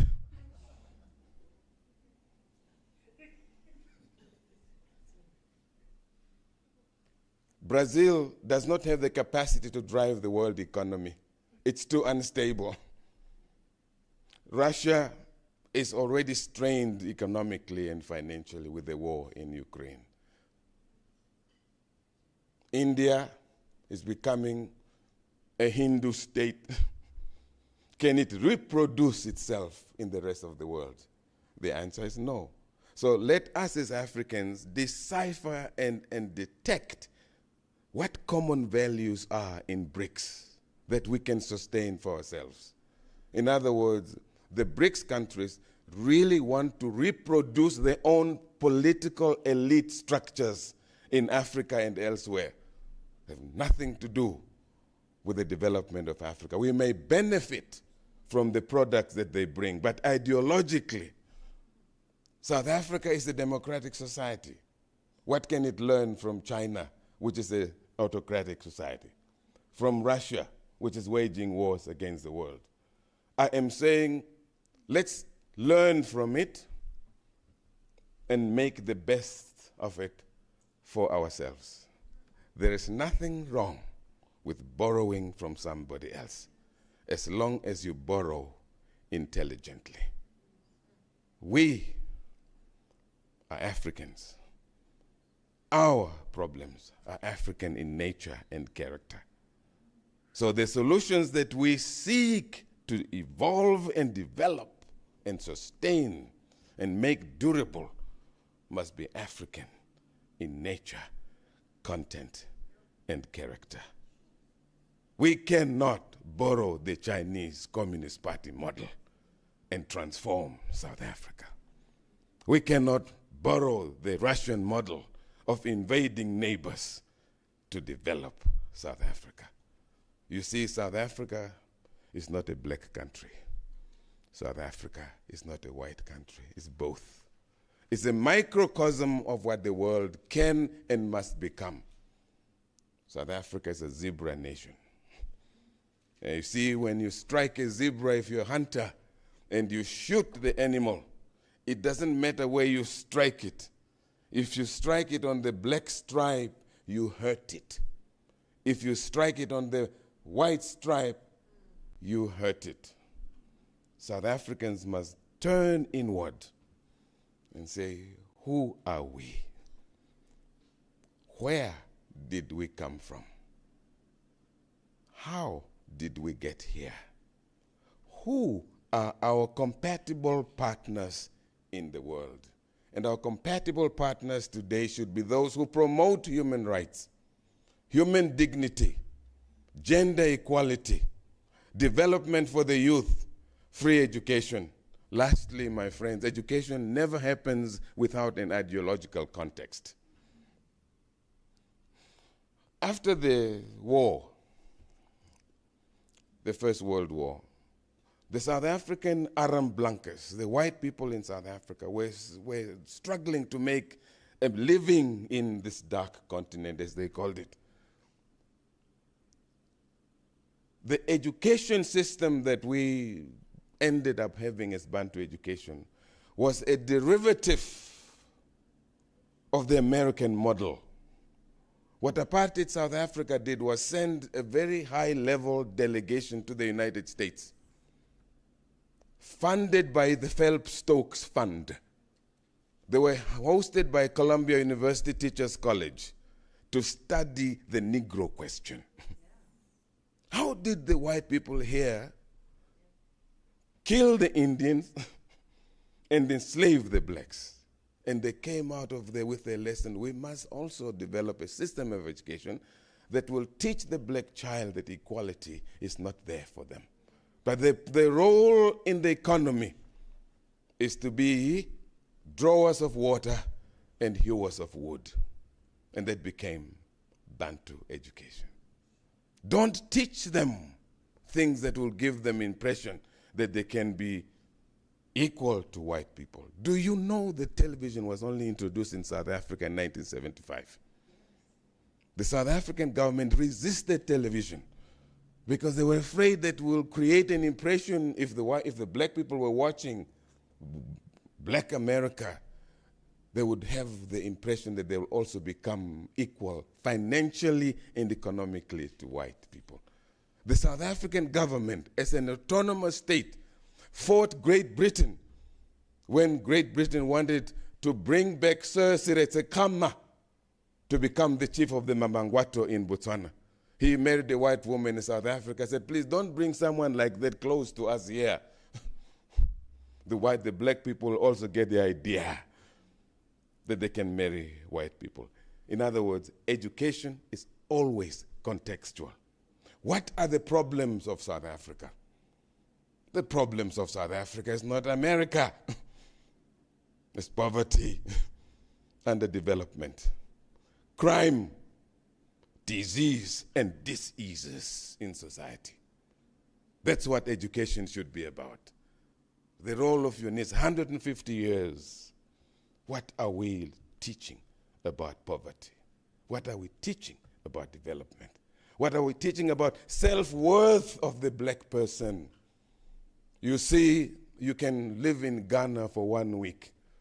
You can stay in Nigeria for 1 week, Uganda for 7 days without seeing a white person, and life goes on.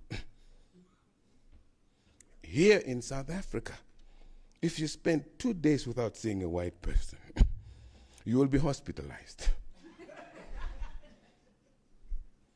Something is not right. So we need an education that will restore the dignity, the self-worth, the meaning, the relevance, the valor, the vitality of the African child. The rest, as they say, will be conjuncture. Thank you.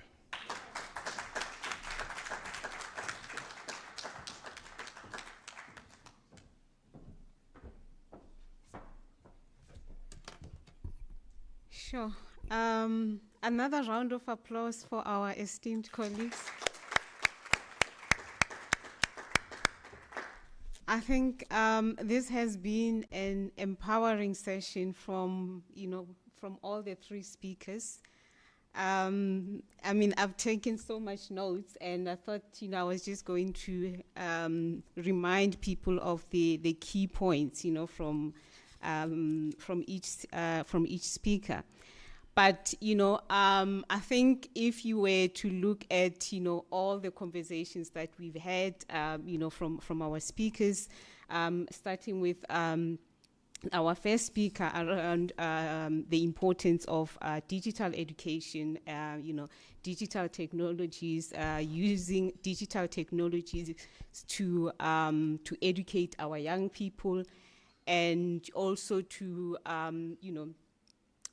educate our young people on the on issues around our environment, the importance of being connected, and owning the environment, which also speaks to our history of being disempowered, of being colonized, and also being taken away from our environments and our land. And so like reminding our young kids and our young people of the importance of the environment. And using digital technologies, I think, you know, it's such a smart thing, you know, to think about. I was actually thinking as we were speaking, the challenges that most parents have, you know, with this new generation now around, you know, technologies that, you know, we want to take them away from technologies that, you know, they're spending so much time on their cell phones and, you know, and all these things. And yet, you know, it's such an empowering tool in terms of education, right? And also thinking about, you know, using digital technologies for, you know, for our education, for us as lecturers, as teachers, and in supervision as well. So I thought, you know, that was very empowering, and, you know, I think I'm looking forward to the work. I love the work that you're doing, and I'm looking forward, you know, to the outcomes of everything that you're doing, Prof. Thank you so much. And going to the second speaker, Prof. Amos Saurombe as well, you know, around the, you know, the importance of BRICS, and, you know, talking about the importance of the networks that we have, you know, using the networks in BRICS, using the networks, you know, as universities as well, to use those networks and to think about, you know, the importance of the cooperation, you know, within those networks, you know, and the importance of sharing the expertise, sharing technologies to address issues of development, and issues around, you know, using these technologies for climate change. The example of, you know, having climate smart agriculture, and, you know, thinking, using technologies to plan for the future in terms of, I mean, the example of drought in the continent, that, you know, it's a huge challenge in the continent, right? That, you know, if we have smart technologies, you know, that would help us in planning in advance, you know, for you know, for our continent. And I mean, and another issue that was also highlighted by the speaker is issues around the funding of, you know, funding of infrastructure in, you know, in our country, the importance of the importance of investing in the infrastructure, and, you know, which is a huge crisis that we have, you know, in the country right now. I mean, the issues around load shedding, you know, the issues around transport, you know, potholes and all of that, you know.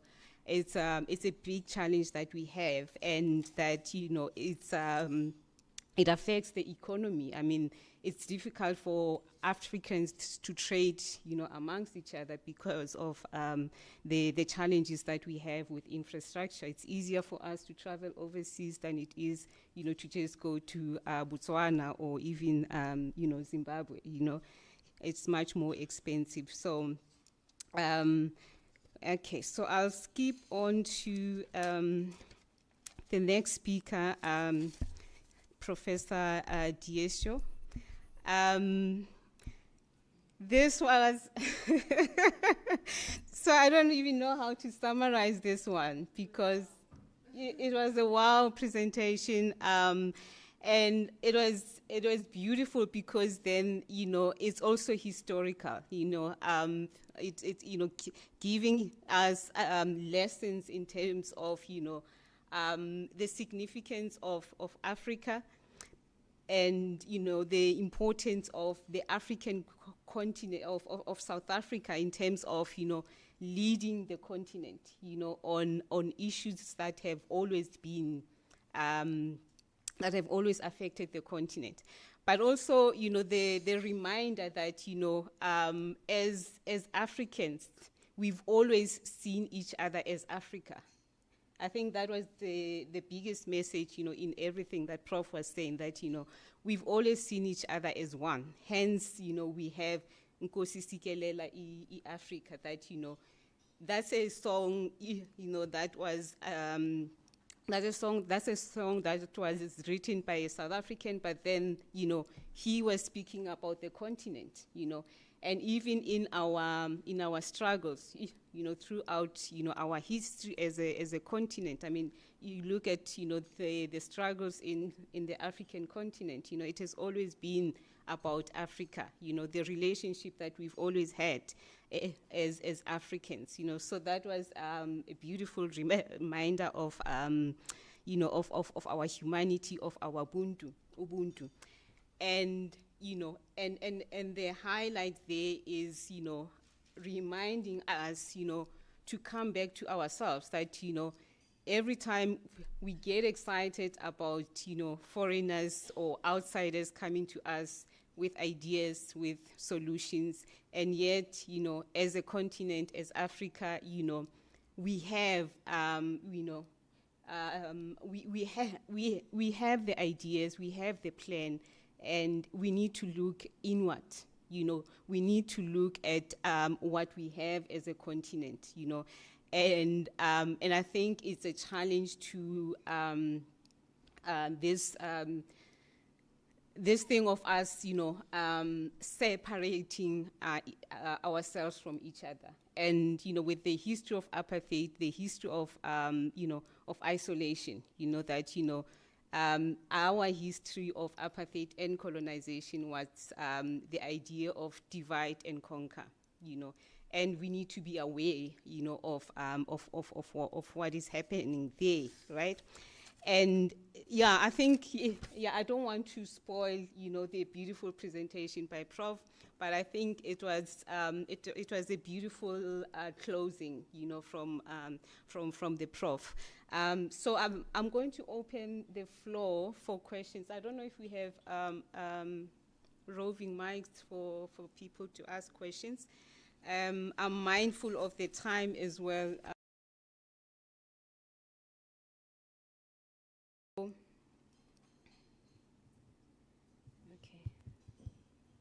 So we are at 11:42. We're supposed to have our tea, right? 11:45.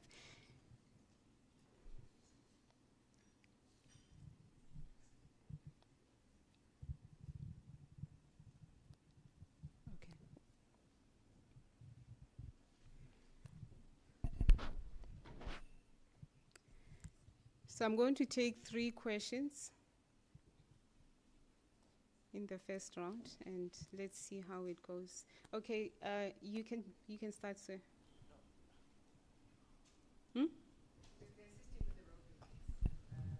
Oh, they're assisting. Oh, okay, sorry. Yeah. Okay. Prof Kuno, and then say. Thank you. Is it? It's on. Thank you so much, colleagues. I really enjoyed the presentations. I want to ask Professor, I'm not sure how to pronounce the surname, Professor Joseph. Yeah, that's fine. Okay. You talked about the zebra, that South Africa is both black and white, and that when you had the zebra, you had both.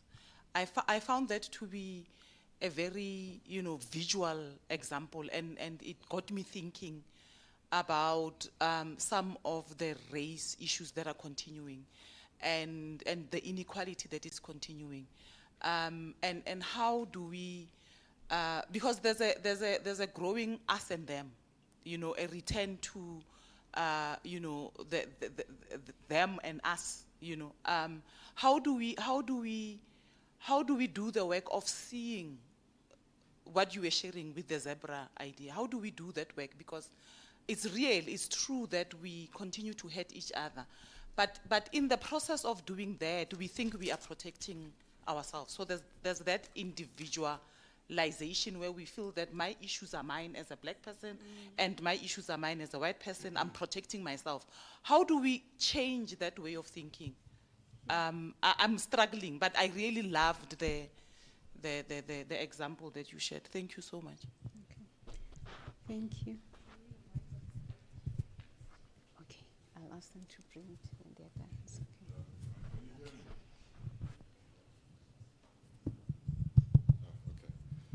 Thank you very much for the 3 presentations. My name is Joe Amadi Echendu, an emeritus at University of Pretoria. So I'm from the other side. So thank you for allowing me to join you. Really very impressed with the historical context and setting us clear in terms of the fact that Africans do have value, and our value system is still intact, and we can move that forward. And then the second presenter telling us about some of the excitement that we need to also have to go forward. And then, of course, my first presenter giving us some of the tools that we will need to go forward. But I like the fact that she's pitching it at the children. At my age, yes, I have that many more years to live, but the future that we're talking about is not my future, it's for the children. So the question then is, how do we transform the curriculum or curricula right at that level, all the way to the university level, because things are not just changing, it is the rate at which things are changing that we need to respond.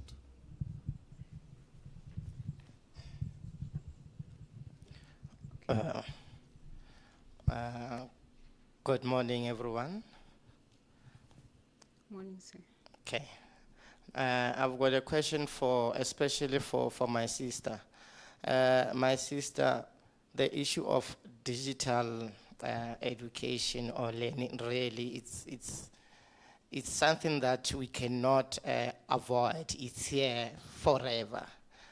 But I'm so concerned because while we are so excited about it, there is the other negative side of it, of which my question is, how are we going to address this? For example, those who are disadvantaged, they become more disadvantaged. And those who are advantaged, they become more advantaged. Therefore, the issue of inequality, it's a problem that we have, especially in South Africa. And it seems as if now it's even getting deeper when we take this issue of e-learning into consideration. How are we going to address that question? Thank you. Okay. Thank you. All right. Can we have the mics?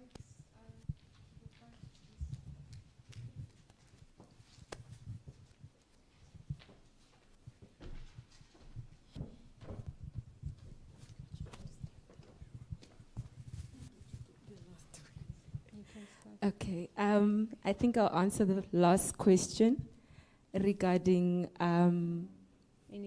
inequality and perpetuating the disadvantaged. I'm going to speak from my project's view and what I am doing. So the project that I'm working on, especially with Uakran, creating this digital game, this game will not require any data because I've thought of our people. As much as the games would be on a cell phone, as soon as a child gets onto the cell phone, it just needs to be charged. It will not require any data. So no money will be spent from their end. So when we were creating this game, I thought of the communities, especially I'm doing a lot of work at church. I think that's where I got inspired, because when I was doing my PhD, it was more focused on the STEM schools, which are advantaged. They have all the resources. But then I thought, but what about the child wakomukukung? They only get to charge their phones maybe in 2 days. How will this child be able to learn using digital tools? So I think from my point of view, I want to create games that will not make them even more disadvantaged.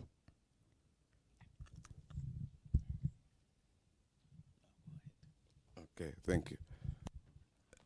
I want to tackle the the socialization aspect. How do we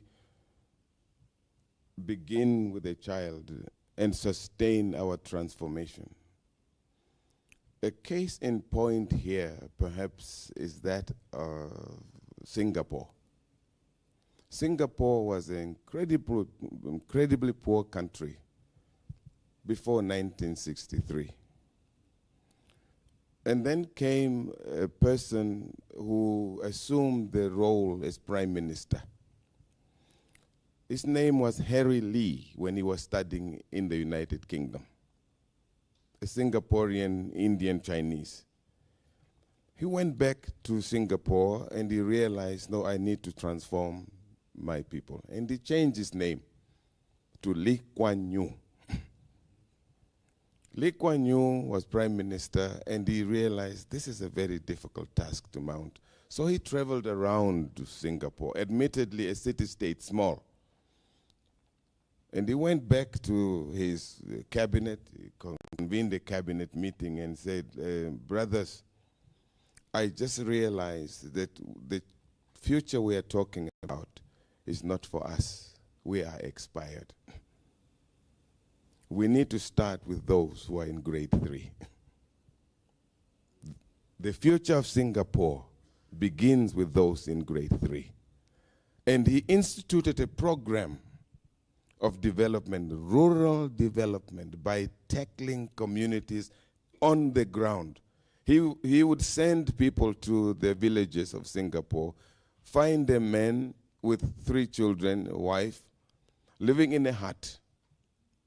And he says, now, we are going to change this. This is your own habitat. Let's strengthen the place in which you live. We'll send people to help you build this house. We'll provide you with bricks and water. But you must tell us how you want the house to look like. In other words, do you want 3 rooms or 5 rooms? You know your family setup. Mind you, when more and more families finish constructing their houses, development shoot up. Because once a person has a house to sleep in peace, his dignity is restored. I was at Unisa in September 1994. I was the head of public relations. Something happened that month here. And that was the visit by President Julius Kambarage Nyerere. He has already stepped down as president of Tanzania. And that speaks to the zebra matter slightly. Nyerere spoke to his ambassador, high commissioner, by the name of Ami Mpungwe, and said, please, I want to see only 3 people in South Africa. I'm a political tourist. I'm not a politician. I'm a tourist of politics. I want to see Chief Buthelezi, may his soul rest in peace. I want to see President de Klerk, may his soul rest in peace. And I want to see Nelson Mandela, may his soul rest in peace. Because Nyerere had 3 particular messages for all of these 3 men who were holding the future of South Africa in their hands. Nyerere goes to Buthelezi and he says, Chief, I'm so glad that you finally agreed to participate in that election of April. If you did not take your Zulu group into that election, we would have a bloodbath right here in South Africa. And that bloodbath would be felt across the African continent. Just like we felt the struggle against apartheid. It was our struggle too. I want to appeal to you. Do not behave like a chief, because the days of chiefs are over. I do not understand the extent to which the chief understood that. He goes on to the clerk and he says, Mzungu, I hated you all my life, but you are now my hero. You are the first African head of state to negotiate yourself out of power, and you are still here. I want to thank you for having destroyed the nuclear bomb and put Pelindaba here. But please, you are my brother now. No matter that you are white and I'm black, we are both Africans. You were born here. I want to appeal to you. Use your influence not to lose the nuclear technology, because Africa needs the technology, and only South Africa has the know-how and the discipline to handle it. We would use it on each other. But you, as white people, have a discipline to keep the secrets of the destructive weapon. Can you understand this message? He goes on to Nelson Mandela and he shakes both his hands and says, oh, I never knew that this day would come, that I would meet you and shake your hands and look you in the eye. I want to appeal to you. When you meet other presidents from Africa, do not behave the big brother. They will resent you. Do not behave a small brother either. They know you are big, they will be suspicious. Manage the relationship. Yeah? The last story that speaks to the zebra is in April 1994. About 6 days before the election, on the 27th of April, something happened in Johannesburg.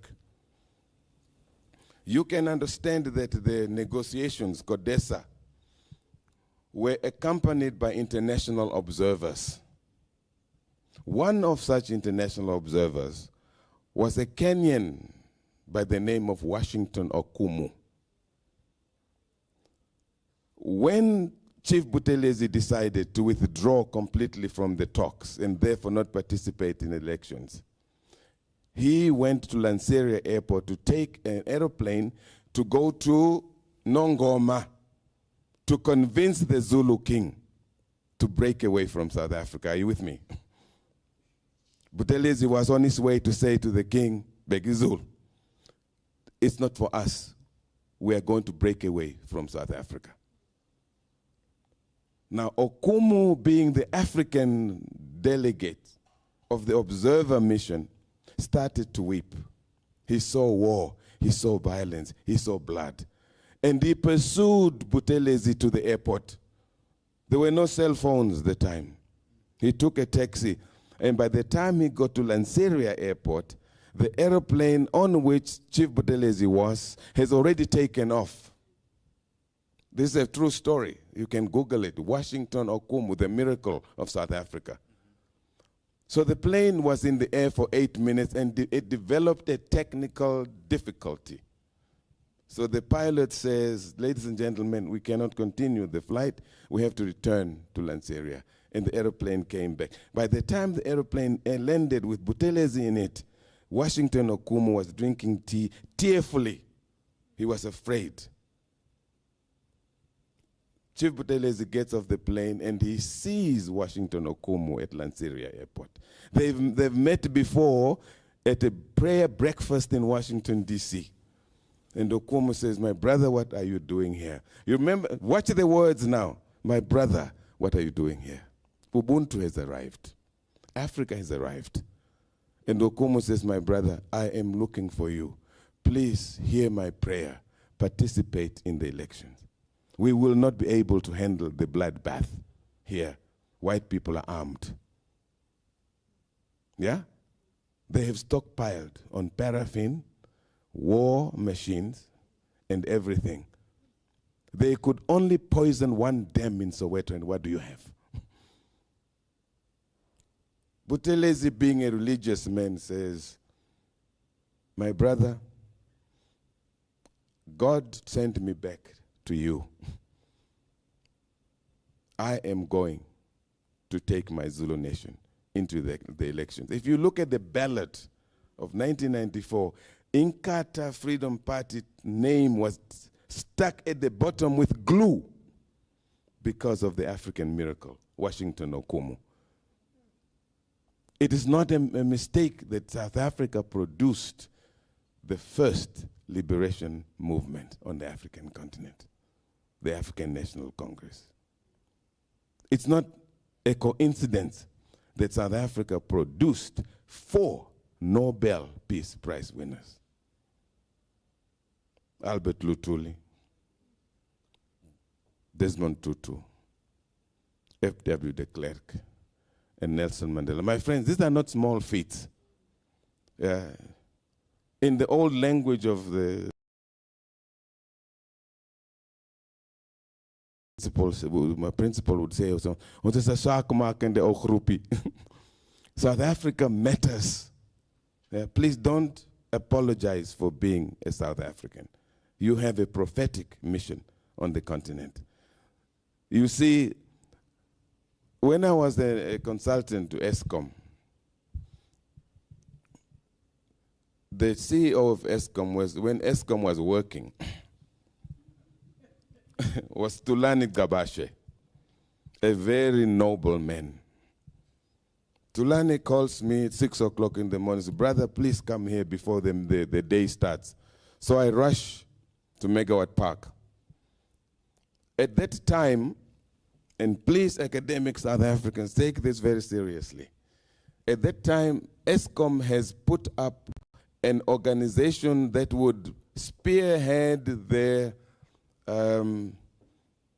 arrangement of coordinating utility companies on the African continent.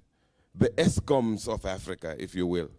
It was called UPDIA, Utility Production in Africa. ESCOM invited other managing directors or CEOs of utility companies from the continent to come to Sandton to discuss how to work together. Now, there were 38 confirmations. My brother Thulani shows me the RSVPs, those who received the invites and they were coming. Remember, the meeting was meant for the MDs, the managers of ESCOMs. 31 of the confirmations were ministers who had nothing to do with energy. They wanted to come to South Africa not to participate in the meeting about electricity, but to do shopping and maybe find medical help in hospitals that were functioning, maybe find schools for their children. What does that tell you? Yeah?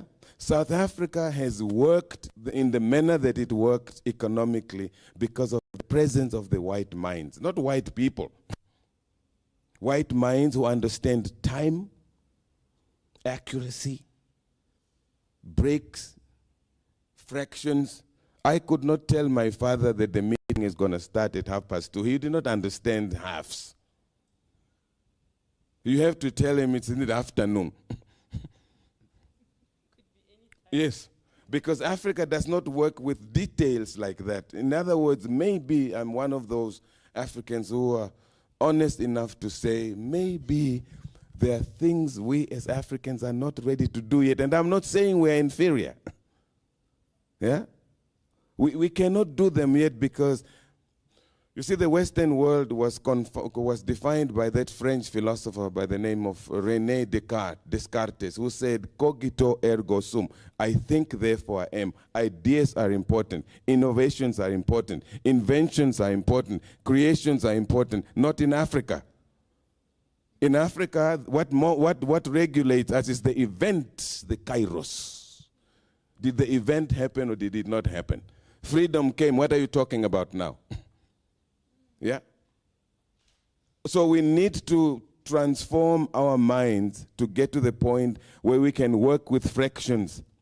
If you train 2 bus drivers right here in Pretoria, one white, one black, this is what you will see. You put them through the routine, same rigmaroles. You start at Mramba start, 6:30. Yeah? 7 o'clock, you are in Mainland.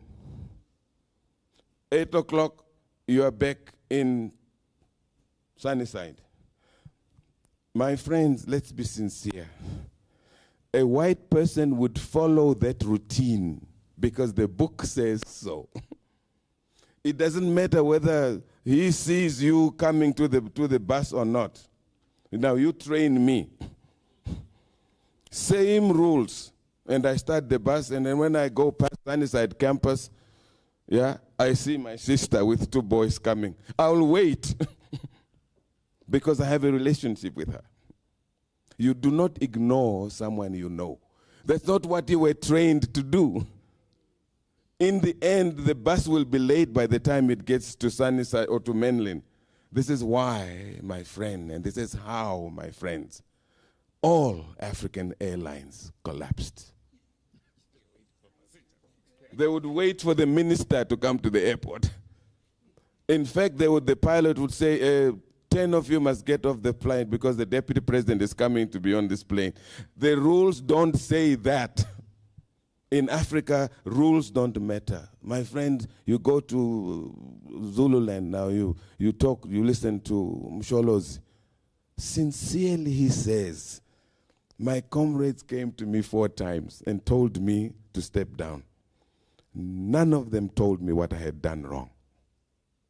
He doesn't think that what he did was wrong. In my village, if I'm the principal of the school, the children of my sister are also mini principals in the village. Because success in Africa is familial, it's collective. Therefore, we need to learn from the white people how to do things. Don't get me excited on this. My father worked in the mines in West Driefontein, where they learn Svanakalo. You know Svanakalo? Okay. The South African economy developed in the manner that it did because the white men introduced a format of communication. The mines brought men from Namibia, Botswana, Angola, Swaziland, Lesotho, as far away as Kenya, Malawi, to work in the mines. How did they get it right to understand the rules? They introduced Fanaka law, one language of communication, one language of instruction. You come there, it didn't matter where you come from, you go through what they call school mine first, the mining school. What do you learn there? Communication, rules. Lomteto number 1. When a company manager kawena. Yeah? Teto number 1, when a company manager kawena. Respect the manager of the mine, the compound. Number 2, when a londuna. Number 3, when a was born alone in a house kawena. Number 4, I can come alapa kalumsele. Number 5, I can bamba los tiki when a shaya lumunye brurka wena los kate na tukile wena. Number 6, los kat lumunye brurka wena en ale malile faka en lap kalos stretcher and chechisa en lap kalos betlela. First aid, one language, one form of communication, one hierarchy, one structure. That's what South Africa is lacking right now. That's what Africa is lacking now.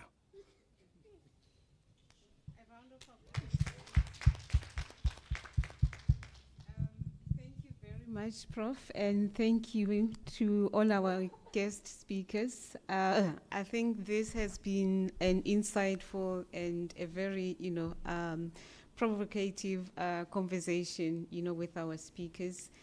And honestly speaking, we could sit here the whole day, the whole afternoon, listening to the wisdom and, the insightful, contributions from Prof and both our speakers.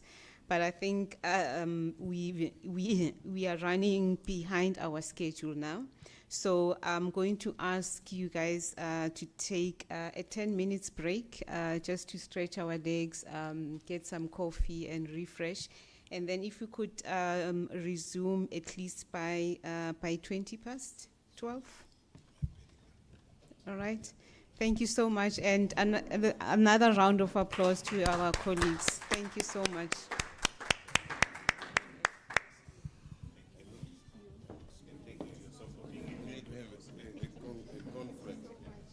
Thank you, Prof. I'm sorry to cut you off. I wanted to hear everything.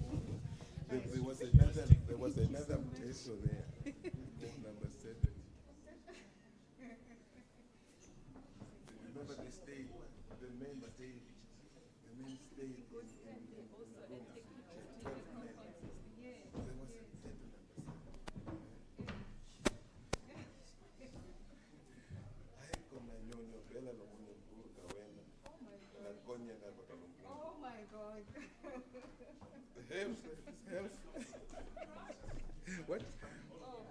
What was they teaching there?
welcome back, colleagues.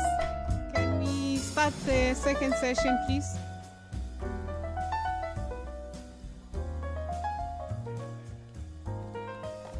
All right, colleagues, we're about to start the second session. Can I ask all the speakers to come forward?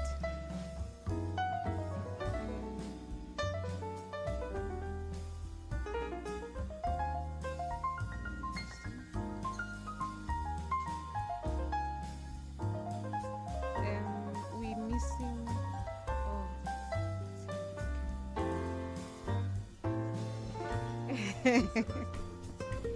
It's you here.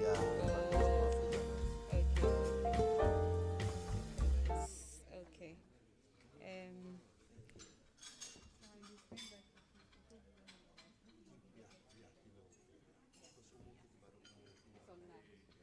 All right. Thank you. He's the first speaker. Okay. Is that fine? All right. Welcome back, colleagues. We're going to continue with our second session. In this second session, we have 3 speakers again. So I'm just going to briefly introduce our speakers. We have Professor Divine Fu. Is it Fu? Yeah.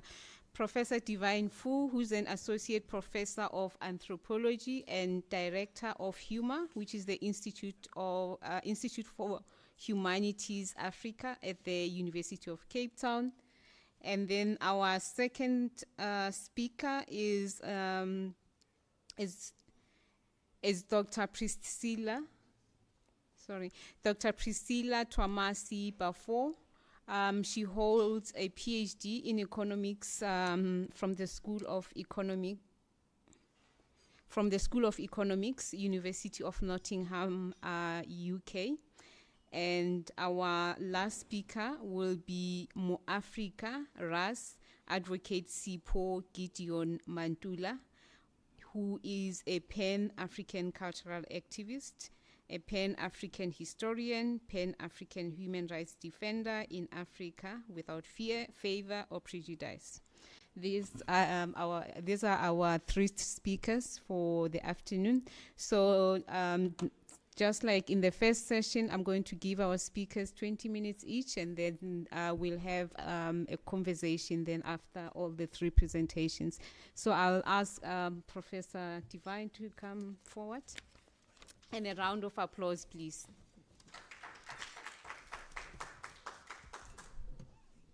Thank you. Thank you very much for the introduction, and thank you, Puleng, and also colleagues for the invitation to Unisa, which is a special place. And thank you to the previous panel. It's a difficult panel to follow. But we're going to try. So I've been asked to speak about the Africa Continental Free Trade Agreement and higher education on the continent. I always like to say that I come from Cameroon, from a place called Bafut. I'm very proud of coming from that place, which as we heard before, grounded me quite deeply, and it is something that I take everywhere. And I like what you said about not apologizing for who you are, because it's become really central how we engage with each other and with the world, to force everyone to apologize for who they are and to constantly deny, who you are. I think that was one of my first experiences in Europe. That in order to become, there was this thing called integration, which requires you to really forget everything you are, to learn another way of being, and so you can be accepted into the society. And we see that when you want to, become a citizen of one of those countries. So, I want to talk about a number of challenges that confront the higher education sector, on the continent. I As I said, was born in Cameroon, did my undergraduate studies in Cameroon, then went to Botswana where I did my master's. From there, did a PhD in Switzerland and worked in so many different countries before coming to South Africa, went to work in Senegal and many other places. So I like to see myself, but not just as a Cameroonian, but also as a Pan-Africanist and also a global a person. But over the past years, I think that the higher education sector has been faced with a number of challenges, and I think there's a number of challenges that are confronting us as we go forward, which are really critical for advancing our society. The first is the question of inheritance, I think that we know about, and I think for South Africa, we just heard about the Bantu system of education, but for the rest of the continent, it is what to do with a system of education within an era of likes, you know, and an era of clicks, which is an era of competition, and an era in which, you know, there is no patience for patience, and therefore no patience for reflection. So that's the first challenge. The second is what I would call the black boxing effect. And the black boxing effect is really the project and the program of universities as institutions, and that they were established at a time with a particular purpose and a particular project. And as we transition to a new space, we have to reflect on what purpose we give this institution and what we do with this inheritance, because embedded in this institution is a DNA. And as we know, DNA is very strong, you know. So that's one challenge that we have to deal with. That's the second. The third is the challenge of austerity and structural adjustment and what it has done. When I was doing development studies, I read that over 36 countries on the continent underwent 250 structural adjustment programs. So that's a lot to change the DNA and the nature of a system. But I often argue that structural adjustment, one of structural adjustment's major attacks was on the knowledge sector and knowledge production. And one of the things that it did was really to attack scientific production, but to stop people from thinking, you know. And there, I will speak to it later, is what I've borrowed from others to call intellectual austerity, which relates also to the abdication of thinking. But what structural adjustment and also inheritance did to many institutions across the continent is a kind of a confusion and a conflation between higher education, the university, and tertiary education. So we have come to conflate all of these three. We don't know whether we are working with a university, whether we're working with higher education, or whether we're working with a tertiary institution. We just mix all, you know. And then we mix degrees for skills. That when you have a degree, then you necessarily have a skill, you know. Therefore, when you go to the university, then you necessarily have a skill. And also what we've done is to conflate knowledges. Because we have tended to create a hierarchy of knowledges, thinking that, you know, in the university, you can learn how to do community work, you can learn how to do policy work. In fact, sometimes I say that this conflation is the reason why we have bad government and why we have a bad cooperation, because professors, I mean, if you hire my student in a government department, I think it's a problem, because I don't teach my student how to work for government. I teach my student how to think and how to ask questions, and not how to work for government, you know. So the university, therefore, as an institution, has been entrusted with lots of roles, which I think they do not have the pedagogy, you know, to train people for.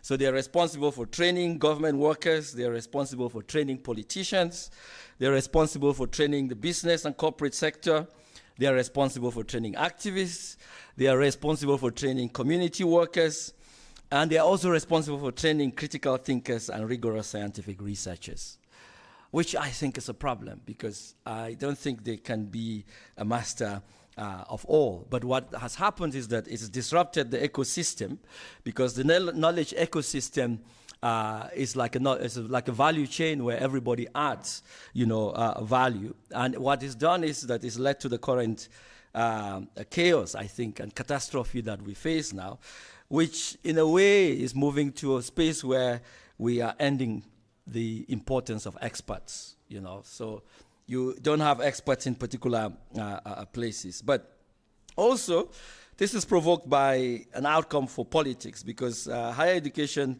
is treated both as a friend and a patronage and a foe for politics, for politicians. And you see that higher education institutions or universities are championing also nationalist agendas. You know, they're entrusted to champion nationalist agendas. But what has happened with that is also that there's been a policy shift, that universities are entrusted with a particular policy a project, which is to ask universities to show impact, because they are measured by impact, and they must show impact also because they receive the fiscus, and they have to do also political projects. And the university is increasingly, and higher education institutions are becoming policy machines, you know. And they have to implement political agendas and political manifestos also. The other challenge is the missing link, which I think the economic community for Africa has indicated that there's a missing link between business, between the corporate sector and the higher education sector. And it also relates to the question of impact, because business wants to see impact and needs the institution to shift away from being a space of abstraction to being a place of good business. Can university be good business? Because, you know, universities are bad for business.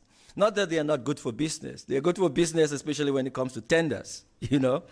But to tender university as something that business needs to invest in remains a challenge. So they are not good for business. So it's not surprising that over the past years and increasingly we are experiencing challenges in defunding and also the definancializing the higher education sector across the continent, and as we can see also globally. But to respond to this, universities have tended to corporatize the university, and the university is becoming a really robust cooperation and a kind of a factory for degrees, you know.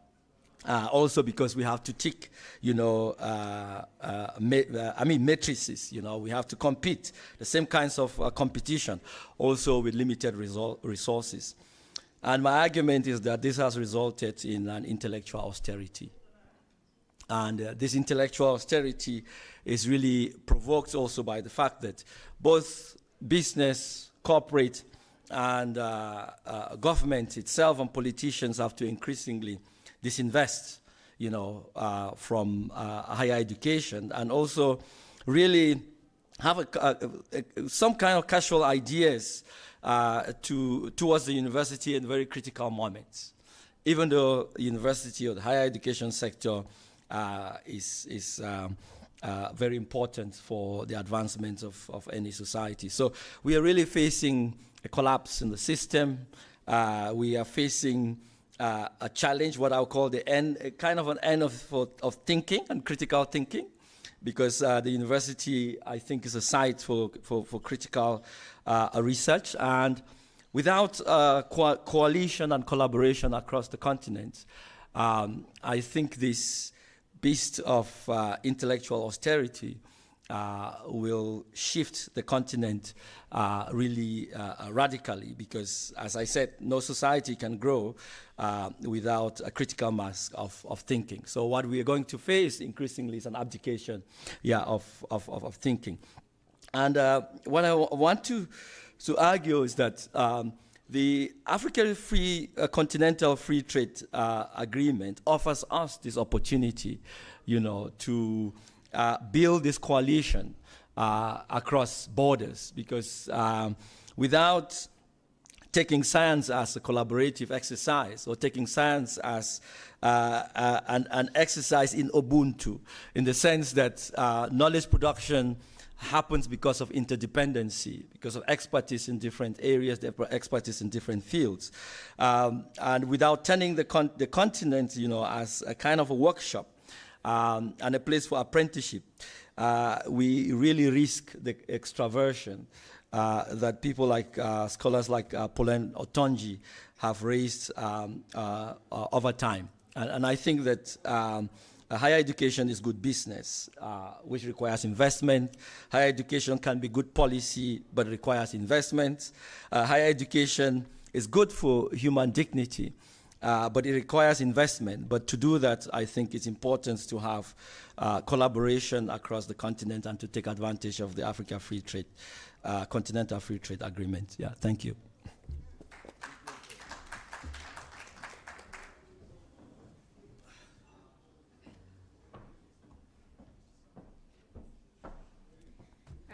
Thank you so much, Professor Fu. We'll move on to our second speaker, who is online, Dr. Priscilla Bafo. Is she there? Okay.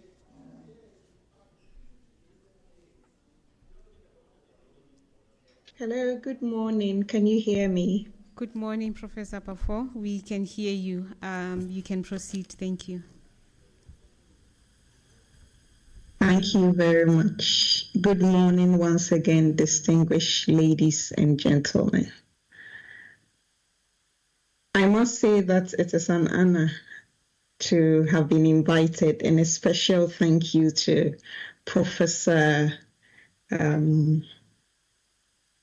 Pauline for the invitation and for persisting that I participate in this. It is a special honor.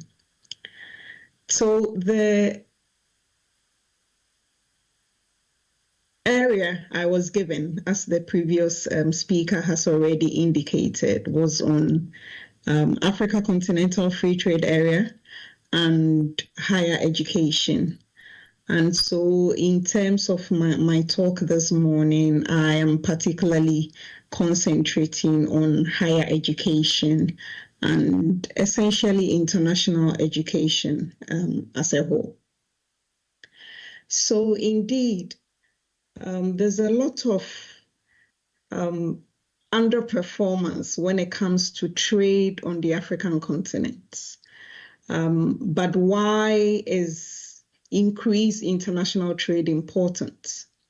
Trade is arguably a crucial factor in reducing poverty and inequality, particularly through employment stimulation. And it is evident that trade is an important engine of growth. Why? Because it opens up economies, it opens up market access and opportunities for firms to increase production, tap in economies of scale, reduce cost of production per unit, and that comes at a benefit to the whole society because consumers benefit with reduced prices of goods and services, in addition to a variety that is also offered on the market because of increased trade. One thing that needs to also be emphasized is that a lot of other continents, all the other continents in the world have used trade, managed to use trade to develop and lift their citizens from poverty and deprivation into prosperity. But sub-Saharan Africa is still yet to take advantage of this, and for that matter, Africa as a whole. It is quite evident, as the previous speaker indicated, that structural adjustments which occurred on the continent widely in the late 1970s and 80s was the way through which a lot of African countries began to liberalize and open up. But this opening up occurred at a time where a lot of the countries did not also have the capacity to be able to function and effectively compete in a globalized world. And so what happens? You find that essentially Africa became more like a dumping ground, large market access for quote unquote cheaper and most of the times a lot of inferior products as well. Why? Because generally income levels are still low on the continent and firms struggle in the midst of all this to compete with superior competitors who most of the times enjoy some kinds of subsidies and benefits in their home countries. So when you look at the larger international trade statistics, you find that Africa still operates on the periphery, contributing less than 3% to global trade. But when you look at in terms of imports, you see that the continent is also, in terms of the trade, we are looking at import and exports. The continent is heavily import dependent from Asia and from Europe and the Americas as well. So AfCFTA comes in with a lot of great potential, with the hope that by creating a framework that liberalizes trade and reduce trade barriers to facilitate the movement of goods and services, a lot of the countries within Africa can take advantage, increase trade and increase incomes, generate employment, and create prosperity for all on the continent. So AfCFTA has great potential, and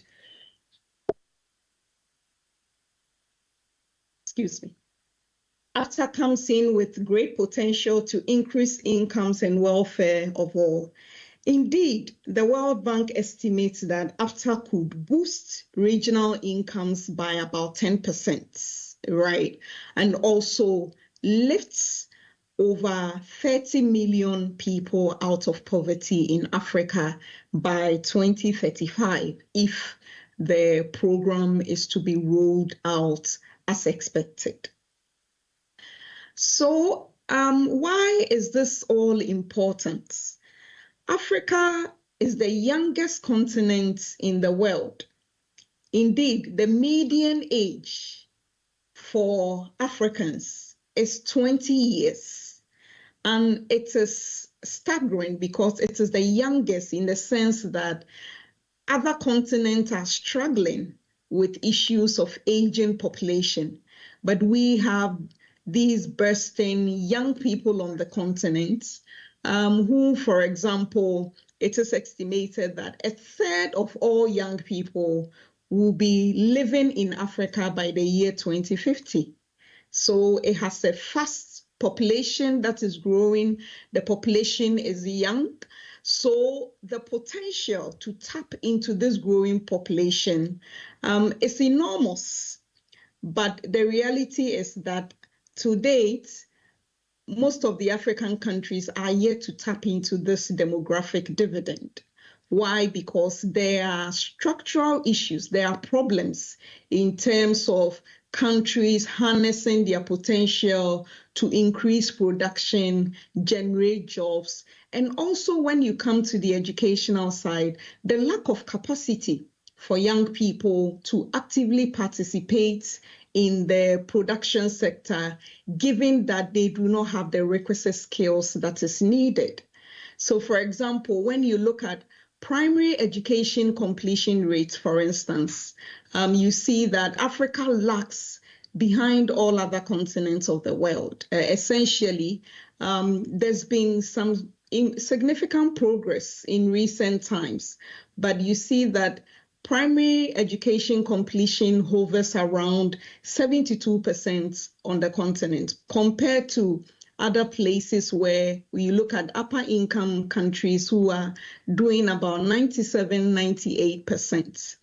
When you look at secondary education, for instance, even here, if you talk about enrollment, not necessarily completion, people who enroll, South Africa, the statistic as of 2020, you're looking at 43%, 43.9, 44% of secondary gross enrollment rates, meaning that of all the young people who are supposed to be in secondary education, only 44% actually enroll in Africa.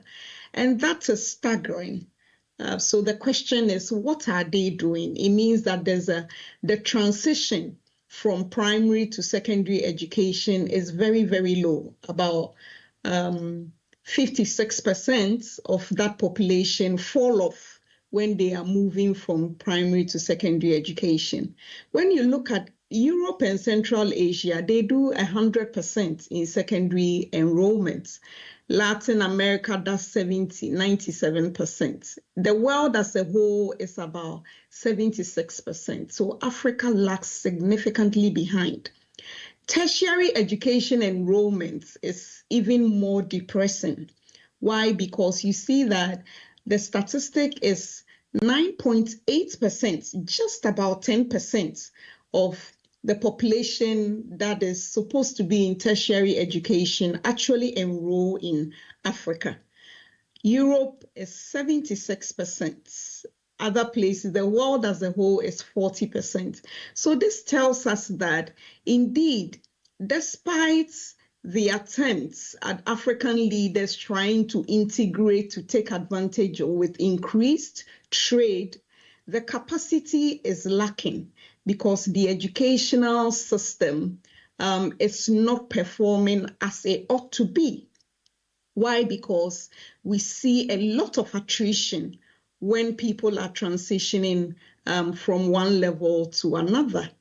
And so why this pattern? Historically, we know that higher education faces a lot of problems, challenges. There are issues with limited access, insufficient funding, which cripples a lot of our institutions from making any productive research.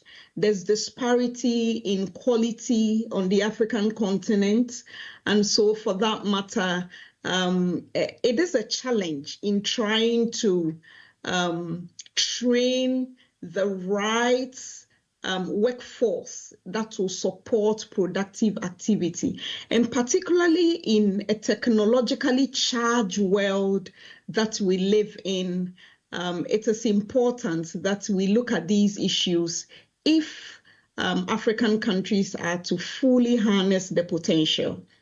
Why? Because AFTA can only be transformational if we have the right skilled workforce to participate in generating the volumes of production of goods and services that will be involved in AFTA. Other than that, then it means that the concept of freedom of movement may not fully be realized if there are still significant limitations in terms of, for instance, people trying to access secondary or tertiary education in another African country, and all the bureaucratic processes and the challenges one would have to go through. In addition, issues of research I have mentioned. AFTA provides that opportunity for higher education institutions to collaborate more, because we hope that there would be a lot of barriers that will be removed. And in this regard, I would even say that I am excited that I am in the University of Ghana, sitting in Accra, but because of technology, I am able to participate in your conference, which is great. And so in that sense, it is left to our institutions to tap into the opportunities that will come up by using technology to leapfrog the deep place where we are coming from, because Africa is highly in deficit in the area of higher education. So in bringing my talk to an end, I would say that there is a lot of capacity that needs to be built and collaboration that has to be harnessed for Africa to take advantage, a lot of the countries within Africa to take advantage in terms of developing the right skills. at the secondary and tertiary levels to be able to position the labor force to take advantage of all the things that are coming up. So these opportunities, there is also the need for our institutions to be forward-looking, to adopt the curriculum. The previous session dwelt a lot on digital skills, so that our young people who go through these institutions will be prepared for the world of work that is ahead, and particularly for the future world of work, where the skill sets that are needed are quite different. We know that now the skill sets that will be relevant would be soft skills and digital skills, in addition to the hard skills that young people will learn in their educational institutions, whether vocational or your purely academic humanities institutions. Additional skills of soft skills such as, for example, emotional intelligence, communication skills, ability to function properly in a group, social skills, in addition to digital skills. And for the digital technology, I am sure the technology experts are in a better position to dwell much on. And also, how will the continent also adopt technology to also bridge the gap, particularly at the higher education level, at the tertiary level, for instance, in terms of creating access. Creating access can be difficult when it comes to brick and mortar buildings for institutions, but that is where technology comes in. Technology offers a great opportunity for institutions to reach masses of people who otherwise could not have had access to educational levels at this point. So on that note, I would say that the Africa Continental Free Trade Area is a great initiative. We hope that all the necessary framework and technicalities would be properly ironed out for all the countries to be able to take advantage. But the advantage would only come to fruition if countries work to position their young people in terms of equipping them with the right skills to be able to function. And so for that matter, if we do not increase access and improve the freedom of movement of people in accessing education on the continent, then probably it might be another talk shop going forward. I thank you for your attention.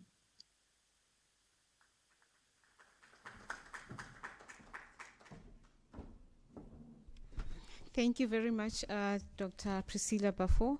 And our next speaker will be Sipho Manduli.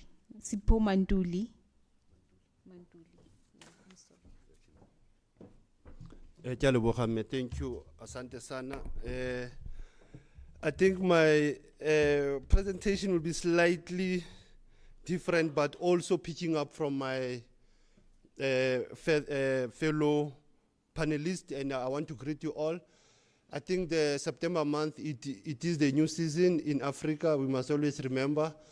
This is the Biko month. It is also the month of great heroes and leaders in Africa who have been talking about these issues of economy, culture, politics, education. And I think I'm privileged to also come before my elder here, Brajo, who also pick up Nyerere. And coincidentally, I've got Nyerere's quote here that talks about education and economic integration. I've also thought that before we can engage here, the issue of Africa continental free trade, I don't think 5 years later we are still caught up talking about it, when it is the duty of institutions of higher learning to be the ones pushing it. Our ministries of foreign relations must be educating our own citizens about this. It is the same like how people were saying, why is the BRICS summit here? What is BRICS? So even this Pan-African Trade Pact, that I was going to talk about. I was going to take you back to the history to say there was a Lagos Plan of Action, there was a Abuja Treaty, and also there was trade before the settlers and even colonizers landed in the African continent. The other aspect that I think it is also key is to look even also the countries who have signed, ratified this Africa Continental Free Trade. Because once you don't understand the dynamics and the politics of it, you sign, but if you don't ratify, deposit, domesticate it, then it is meaningless to have a trade pact. Another aspect that I think is the education component. What are the institutions of higher learning are doing to educate ordinary people about our foreign policy interest, our national interest, our national ideological views on foreign policy? So if you are talking of Africa Continental Free Trade, most of you, I know you'll say, Patsipo, there was COVID-19, there was Corona. We have even forgotten about it. This Africa Continental Free Trade was agreed and signed in a troubled country that it is having a military coup now, Niger, in Niamey. That's where the agreement was clinched in 2019. 2020, yes, there was COVID, we could not implement it. 2021 January, it's only this Africa Continental Free Trade gained traction or currency. And it is led by a person who is from South Africa, by the way, Wamkele Mene, and it is based in Ghana. So those are basic things for you to know. Where is the Secretariat of the Africa Continental Free Trade? It is in Ghana. It's led by an ordinary young person from South Africa who has been involved in a World Trade Organization matters. Secondly, there was a young person from the same university from the Thabo Mbeki Leadership School, Tando, who has been trying by all means to push Africa Continental Free Trade on cultural issues and saying you cannot integrate Africa politically and economically without culture. Now he's doing the culture of what? Of goods and services, of leather, of clothes made in Africa. He was in Malawi just recently to say, this value leather chain, how do we make that Africans don't buy European clothes? They don't wear European clothes. They wear their own clothes that is made in Africa. And that's where the Africa Continental Free Trade must gain traction on what I call skills, trade, development, and transfer. I might have maybe moved away from my key issues that I want to highlight here, but let me go straight to it now to say that this Continental Free Trade, I've said 34 members have already ratified it in the African continent out of 54. 55, I hear you want to take 55, but Western Sahara is not yet free. So it's only 54. So the challenge, like I said, was of 2020 and 2021. That's where there was this challenge of when are you putting it into implementation? But let me remind you about one of our African elders from diaspora, John Henry Clark, when he said, education has one honorable purpose. Everything else is a waste of time. Whether you're on your laptop, you're on your phone, it's a waste of time. The only purpose of education is to train a student to be a proper handler of power. And black power, not white power, black power. And he said, powerful people cannot educate the people that they oppress. Because once you are truly educated, you will not ask for power. You will just take it.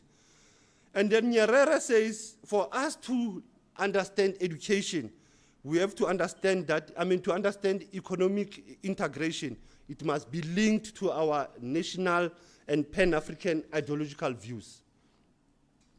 Secondly, Nyerere says also, education, whether formal or informal, whether university or not even in these spaces, its purpose is to transmit from one generation to the next to accumulate wisdom and knowledge, nothing else. Wisdom and knowledge of the society and of the community, and to prepare the young people and students for their future membership of their own community. So these are very clear issues, but when you look at Lagos Plan of Action, Abuja Treaty. They don't talk about education. They are using what my brother Joe was saying, science, technology, innovation, creativity. The Lagos Plan of Action reminded member states that they should come up with strategies of thinking, planning on socio-economic issues. So if you look at Lagos Plan of Action, it was all about that for Africa to be integrated economically.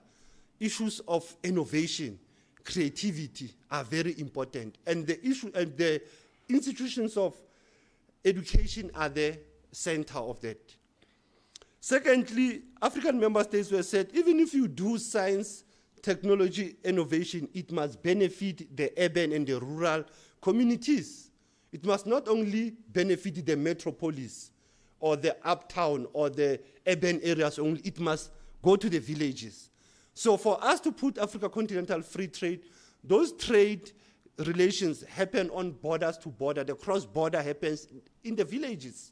For the goods to pass from here to Kgorong, Namibia, Zimbabwe, Zambia, they pass through the borders of South Africa, most of them, because we are a landlocked country. So if you have to understand, that's where the role of science, technology is key. The other issue is that member states should come up with ways of understanding the paradox of Africa's underdevelopment that Walter Rodney long spoke about. That even if Africa is underdeveloped, Africa developed Europe also. I don't think we should always say Africa is underdeveloped. Africa developed Europe through mental enslavement, through physical slavery. The other aspect that I think is key also to understand is that member states has to generate financial resources, but Africa, it is in debt. South Africa, it is in debt. We are borrowing money. We have to have a political will, but I said you need to have also a cultural will, an identity will. The courage that you were saying earlier, that universities are the policy machines, policy makers, writing of articles, conferencing, that's where we have to influence policy and decision makers. But executive and parliamentarians are fighting for power, but they don't know the hour. So that's where we are still caught up. The other aspect that I wanted to say, for the obstacles and opportunities in this Pan-African Trade Pact or the Africa Continental Free Trade, it is the issue that universities have to deal with these lower literacy levels of our small business communities. Yes, there might be low literacy level, but our small entrepreneurs, whether the shops that are in the ghettos, the spaza shops, it's our role to get into small enterprise business, how to educate them. Access to business training. We need to train our young people to be into business. Lack of skills in the technical level. That's a challenge. Access to technology and into the markets. That's a challenge. Investment in basic and higher education and skills development. Those are our niches that we have to even focus on. And I think where Unisa is focusing on is 9 or 10 catalytic niche. I find something is missing on cultural goods services. Something is missing on agricultural revolution as a first industrial revolution. So we jump to the fourth, but we do forget the first, that the first industrial revolution was culture, was actually agriculture. As the late Professor Herbert Vilakazi will have said, that the first revolution is agriculture, is the land, is the soil. I think the other aspect also is the issue of technical vocational education training, the TVETs that are here in this country. How are the universities collaborating, partnering with them in terms of ICT, information communication aspects, skills, and that is all about to create employment, nothing else. The other aspect is the issue of capacity of African governments, African members of parliament, executive. How do we capacitate them to understand these foreign policy issues, these trade pacts? Because it seems they do send the trade pacts and they come back, but they've forgotten there's this amnesia that creeps in, that 5 years later we are talking about this Pan-African Trade Pact, the Africa Continental Free Trade. And there was a BRICS summit just recently. So those are the issues that I think they are very important for us to link this trade pact and the role of education. And like I said, the issue also is the youth and women. Women and youth are going to be the main beneficiaries of trade in this continent. Women are into business, are into agriculture, they're into farming, and those are the people who will benefit a lot. And the continental free trade on my level, it is also to go on a green economy. Because if we don't go that route, we are going to be facing what we see in Morocco and Libya, where we see tremors, earthquakes, floods, because we don't go on a green economy. And I think finally, if I have to close, like I said, the Abuja Treaty, it was a Pan-African vision to say we need to establish African Economic Community. But I think we need to also establish a higher education community to understand the foreign policy issues that are relevant to our ordinary people. How do we break them down? Diplomacy 101. How do we break down all these forums that Africa is involved? There was a G77 meeting, there was a G20 meeting, but do we really understand? There is a world economic forum that comes to this country, and it goes to Cape Town, where there is two worlds. When you go to Cape Town, it's the same like Sandton and Alexandra. And I've changed Alexandra, I call it Sandton View, because people of Alex, they see Sandton from the other view. So we changed the name to Sandton View, that Alexandra, it's not Alexandra, it's Sandton View. As I'm about to even conclude, for Africa Continental Free Trade and for us as the institutions of education to can benefit, we have the 8 RECs. What are the RECs? Regional economic bodies. And us in the South, we will work closely with SADC, we'll work closely with the East African Community, we'll also work closely with Intergovernmental Authority, what they call IGAD. So regional economic bodies are also a strength for us to look at research opportunities, research institutions, research chairs. It is important for us when we do such programs, we work with the regional economic bodies. And my colleague, the second panelist, was talking about liberalization of trade in Africa. I think it should not be messed or mixed up with commercialization, because commercialization in Africa also and in the institutions of even higher learning have turned our students and educators to become objects, not subjects of Africa. So commercialization of trade economy brings greed, brings corruption. Hence we are caught up with the current Zondo Commission report, and we can't even prosecute those who have stolen money. So it is important for us to understand the liberalization of trade in the context of African societies. And finally, as I close with President Nana Akufo-Addo from Ghana, who was saying that the success of the Africa Continental Free Trade, it is important for us to look at the global supply chain.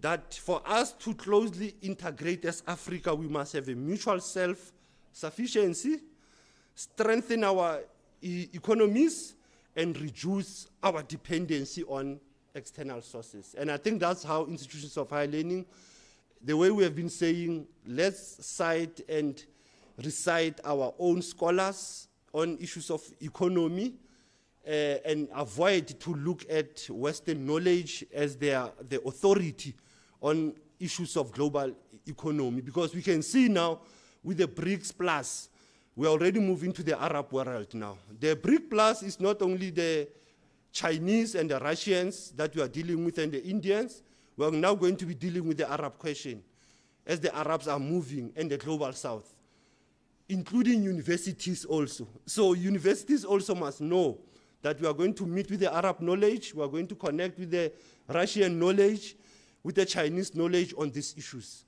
The same like in the Africa Continental Free Trade, we are going to deal with the Lusophone, Anglophone, as well as the Francophone. So we have to understand that context in that way. So I want to give thanks, and I say that's where I pause. I know I might have left many issues, but I still insist our duty as the institution of higher learning is to open the minds of our young people and learners to understand the foreign policy of Africa, understand the foreign policy of this country, that we don't just sign and travel to these meetings in Addis Ababa and in Geneva, but we don't even report back to our people in a simple language. Because that's where I've been saying, just simplify this trade pact. What is it all about? Asante san. Ke a leboga.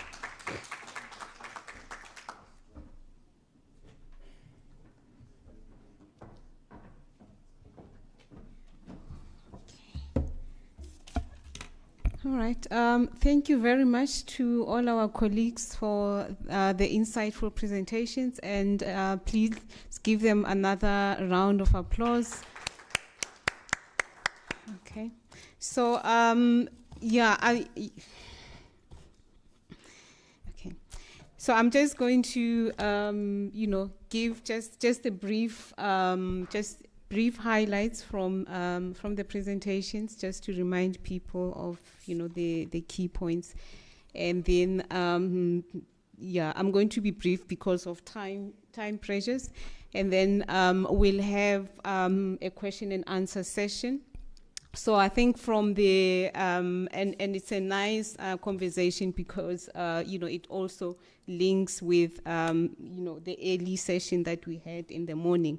So so I think from Prof Divine Fu, I mean, the emphasis was on the challenges that we are currently facing in the African continent, especially with our education system. So one of the interesting points that you highlighted was around the issue of the agenda that we have for our education system. That if you look at education, that in the colonial era, education was created for a specific purpose. So when we move in the post-colonial era, what is the agenda that we have? How are we setting the agenda for ourselves?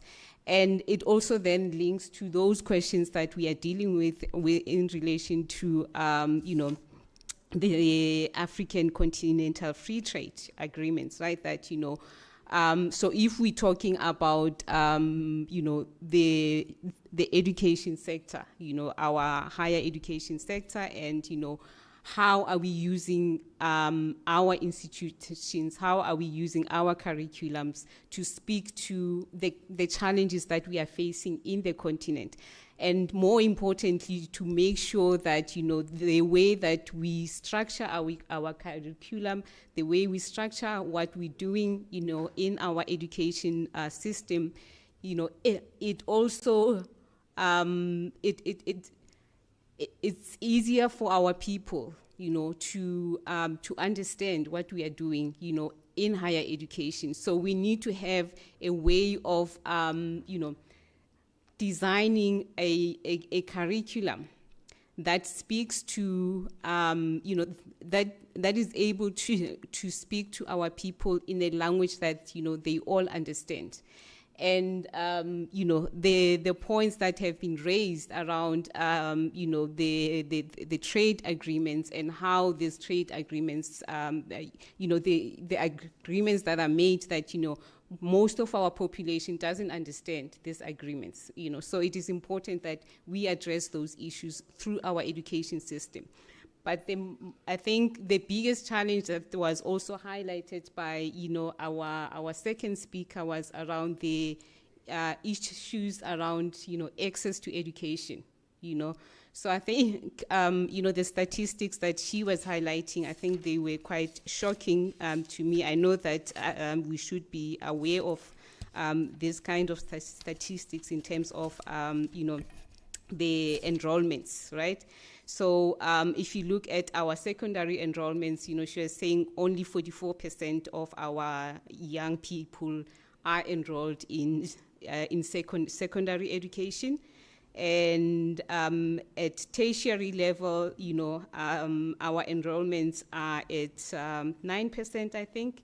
So, in the continent. So if we want to compete in a global world, and especially in a context where there are austerity measures in education, in higher education, in the higher education sector, we have big challenges, and even more within the space of fourth IR digital technologies, because we need to invest in all these technologies, and we need to target our young people. And it goes back to the earlier conversation around using digital technologies with young people as young as grade 3 pupils.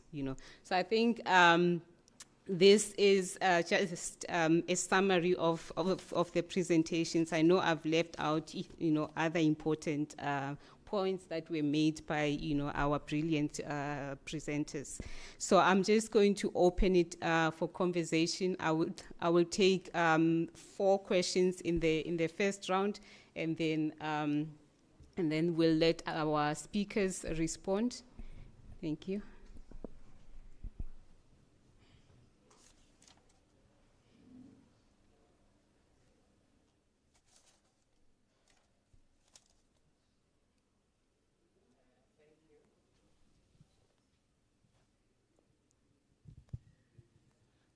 Thank you, Madam Speaker. Colleagues, this is not a question. I'm sorry, Chair Lady. It's my contribution. It's my concern. I'm really concerned about our continent. It's true from history. Our forefathers were subjected to slavery. But nowadays, it's like, in my view, it's like we are volunteering ourselves to become slaves of other nations. Why I'm saying this is because the issue of working together with other countries, other continents, it's a good thing. But the problem is, who are the beneficiaries of these collaborations? Because in my view, an ordinary person on the street, especially in Africa, it seems as if will never benefit on these collaborations. The reason is we have our own challenges, and as long as we overlook our own challenges, we will be slaves for other nations. For example, the issue of corruption. We collaborate with others. But in Africa, I don't imply that in other continents there is no corruption. But looking at Africa, the effects of corruption, and it seems as if our governments are not doing enough to address this issue of corruption, because it was supposed to be addressed through education system. As one of the speakers said, African problems needs Africans to solve them. In my view, it was going to be nice if the issue of corruption, to deal with corruption, to ensure the next coming generation how bad is corruption, it should be part of the curriculum from grade 1 up until higher education institution. It's something that needs to be compulsory, because we can collaborate with other nations, but as long as we have this cancer, at the end, they are going to use us, because they will just select a few and give them more and sell us. Thank you. Thank you.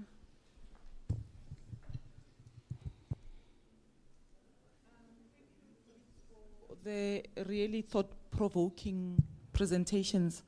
I'm also a bit demoralized. I think, we have so many problems as a continent, and I agree with the previous speaker.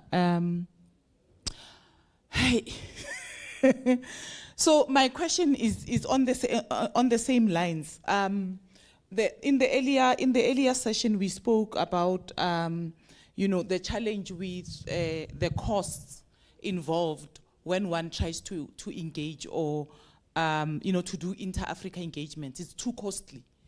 And now we are hearing that the entrepreneurs on the ground, the people on the ground, don't know about these agreements. And I think that contributes to the challenge of costs, because we are actually losing out on the brains and the energy and the time that could be creating tools, that could be giving us ideas on how to reduce some of these costs.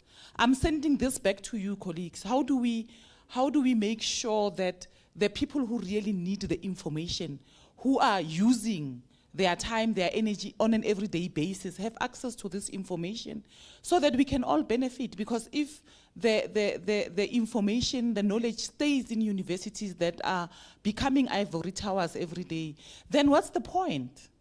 How do we make sure, Ntate Sipho, you spoke to this, how do we make sure that the universities go back and train and inform in languages that are accessible, the communities, the people who are actually doing the everyday work, the people who are actually impacted by some of these failures that result from corruption and so forth? How do we get them to be involved fully in the economies? I'm sending this back to all of you, colleagues. Let's think together on how to resolve some of these challenges, but it's really depressing. Yeah.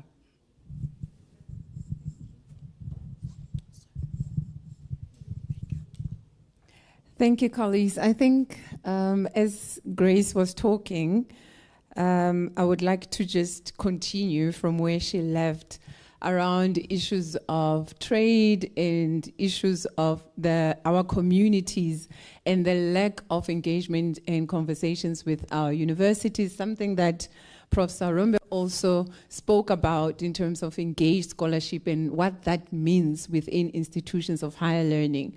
When we're talking about commercialization, corporatization, the marketization of the university, to some extent, I think also with the issues around engaged scholarship, it also falls within that. It's the ticking of the box, and it's about how many outputs do you have that emanate from your engaged scholarship, and not really the important engagements and conversations around what does free trade mean, what kind of conversations can we have with our communities, how do we learn from one another when it comes to ways in which we can think about free trade. I liked Malehok's use of personal examples and experience, because I always feel our stories are very useful and important in teaching us. This dress that I'm wearing was made by my seamstress in Cape Coast in Ghana, and I always have to rely on maybe going there once whenever I can and come back with 5 dresses or 10 dresses, because it's impossible for me to ask her to make dresses while I'm sitting in South Africa and say those should come through, because we have to deal with the issue of the dollar, that to actually send the clothes from Cape Coast to South Africa, Pretoria, is going to cost 10 times maybe more than what it should cost, because with DHL or whoever is going to be sending the clothes, it's going to be very, very costly. A similar example with the travel, that to travel to an African country from another African country is often more expensive than traveling between continents. And what does that do when mobility and the difficulty for us to be able to trade with each other, to support each other in terms of business,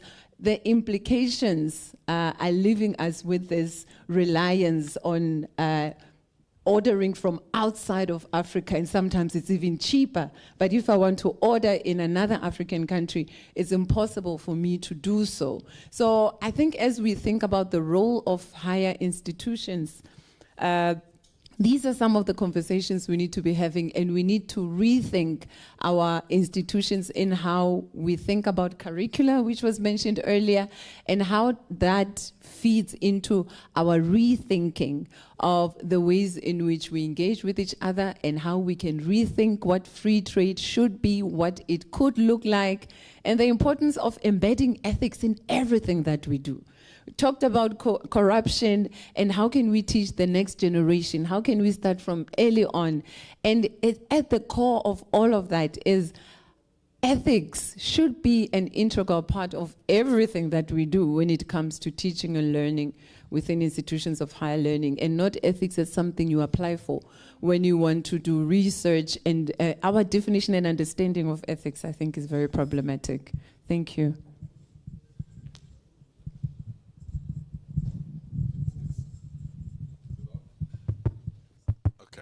It's painful to sit here and not want to say anything. And I can feel the emotion of some of you when you speak and so on. And when you spent these many years in life, it becomes even more painful to watch what is going to happen. Now, I'm going to be very categorical. I'm not going to ask you any questions. I'm just going to make one or two categorical statements. Africa Continental Free Trade Area Agreement. I agree with you that we will, work together. But in my primary school, in my secondary school, if they get 30% in mathematics, that's fine. And the university is supposed to now take that and transform it. Okay. Then you, in your country, is 50% for mathematics. These guys are never going to communicate. That trade agreement will never work. So we need to start asking, the questions. Why do we want to do these sort of things to our children and lock them into a world that we will not be in? I said it earlier, and I think those are the areas where we have to start applying our minds. If we're going to transform, it's really about us realizing our own mistakes and saying, no, we cannot go that route for the sake of what? At the university, you're a professor. If you've written so many papers with so many other colleagues and you collected that many points, you're a professor. Excuse me, how many master students did you graduate? How many PhDs did you produce? Where is the feedstock that you're going to get them from? Is it 30% in mathematics, 30% in physics, 30% in whatever? Is that the feedstock that you're going to use? No wonder we turn around and start ticking boxes, and then we are all empty.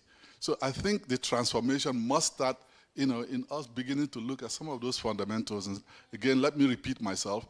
It is not about you and me right now. It's about those coming. And so what we need to do is to sacrifice and do what Mandela said. Die for them, please.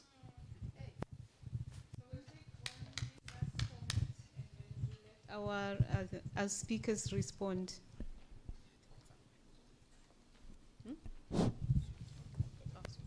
Thank you. I'm not going to ask any questions. I'm just going to add on what has been said.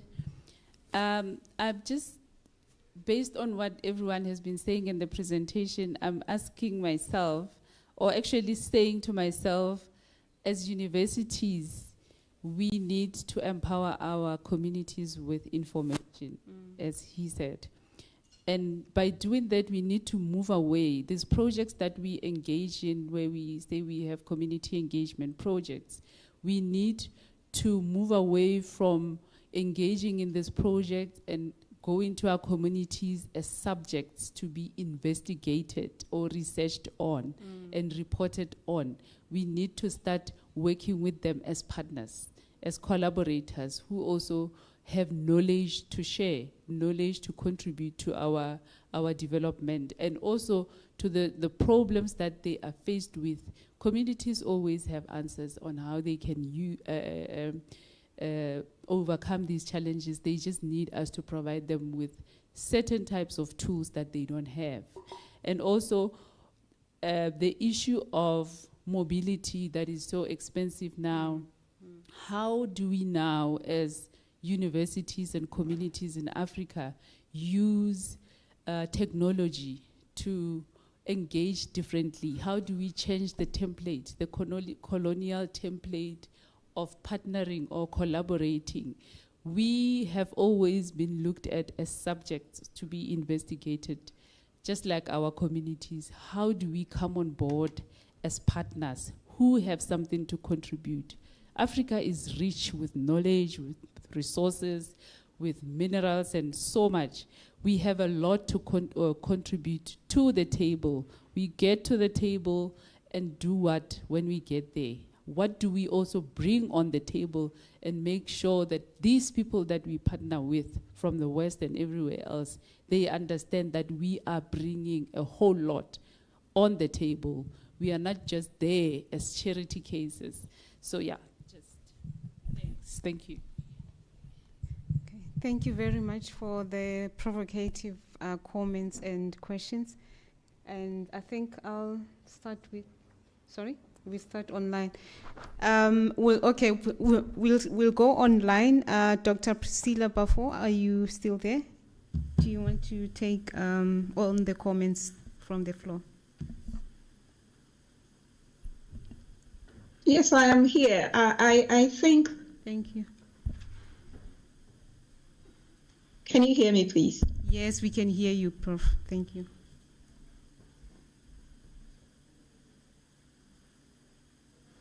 Hello, can you hear me? Yes, Prof, we can hear you. You can go ahead. Okay, great. Thank you. Yes, I think that overall all the comments that have been made shows how relevant this topic is, for which reason we need a lot more dialogue and a lot more consensus, particularly with policy makers. To see the issue at hand, the challenge we have, particularly in terms of building the capacity of young people. When you look at the high unemployment rate among the youth in Africa, it's a big source of concern.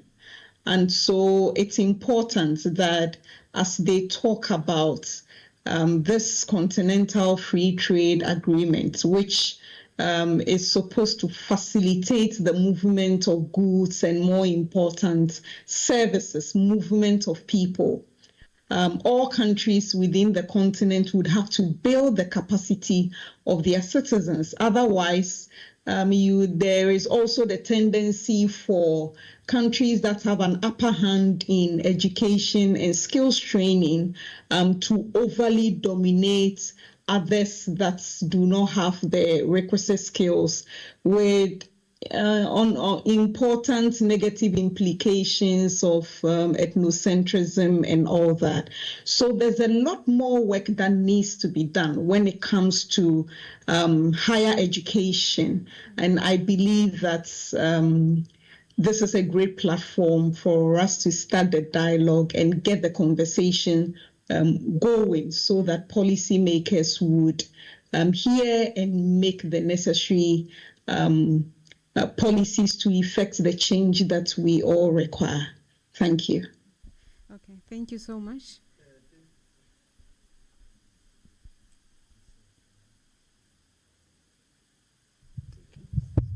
Thank you, colleagues. For me now, I'll want to be practical and avoid to be philosophical and even theoretical. You know, Unisa Puleng used to have a MOU with AU, Agenda 2063. So this Africa Continental Free Trade is one of the flagships and a pillar of Agenda 2063. The Africa we want, the communities we want, the universities that we will want. So I don't know what really happened, Sarombe, in that project of Africa 2063, where Unisa had an MOU. And I think it was basically on agriculture. Again, it did not go on all faculties or all colleges or being multi-transdisciplinarity. So that is where I am worried that maybe we need to revive that. And the second part is that in Africa there was bartering at some point where people will exchange. Whether you plant carrots or plant tomatoes, there was bartering. That my even late mother used to do that in the old township of one Bantustan. That he will exchange the vegetables without not going to buy in the shops. So that was trade, but we will call it bartering.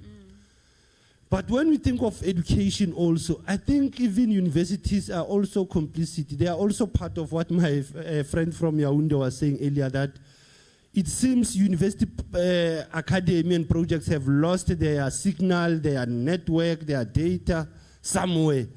That universities that Abo Sabelo Kacheni Ndlovu used to remind us that in Africa we have universities, but you don't have an African university. In Africa we have universities, but we don't have an African university that talks to our own challenges. So I think it is very important for us to look at that. Beyond these trade pacts, you have what my sister was saying earlier, Usis Grace is saying, how do we empower the small businesses? You have Unisa Business Enterprise, Pulen. Maybe we should bring Unisa Business Enterprise, which I know they are working with the Ingonyama Trust now in KwaZulu-Natal to work on what they called smart cities. The rural malls that they call the smart cities, I don't know what is that, but you have a lot that is coming that Unisa Business Enterprise is working on capacitating communities. So I think young people who are here, who are listening to us online, there's research opportunity, there is in-training opportunity. I think one other aspect that we've missed, the SITAs. What are the SITAs have been doing in the past 29 years in this country? The SITAs. You know, the skills education training programs that have been on in all fields, whether you go to sports, arts and culture, education, there are SITAs, labor, business, sports, there are SITAs. What they've been doing the past 29 years, rather than a cartel of looters, you know, stealing the money under the pretext of that. No, we are still skilling our own people. So for me, those are the aspects that I think practically we should challenge them.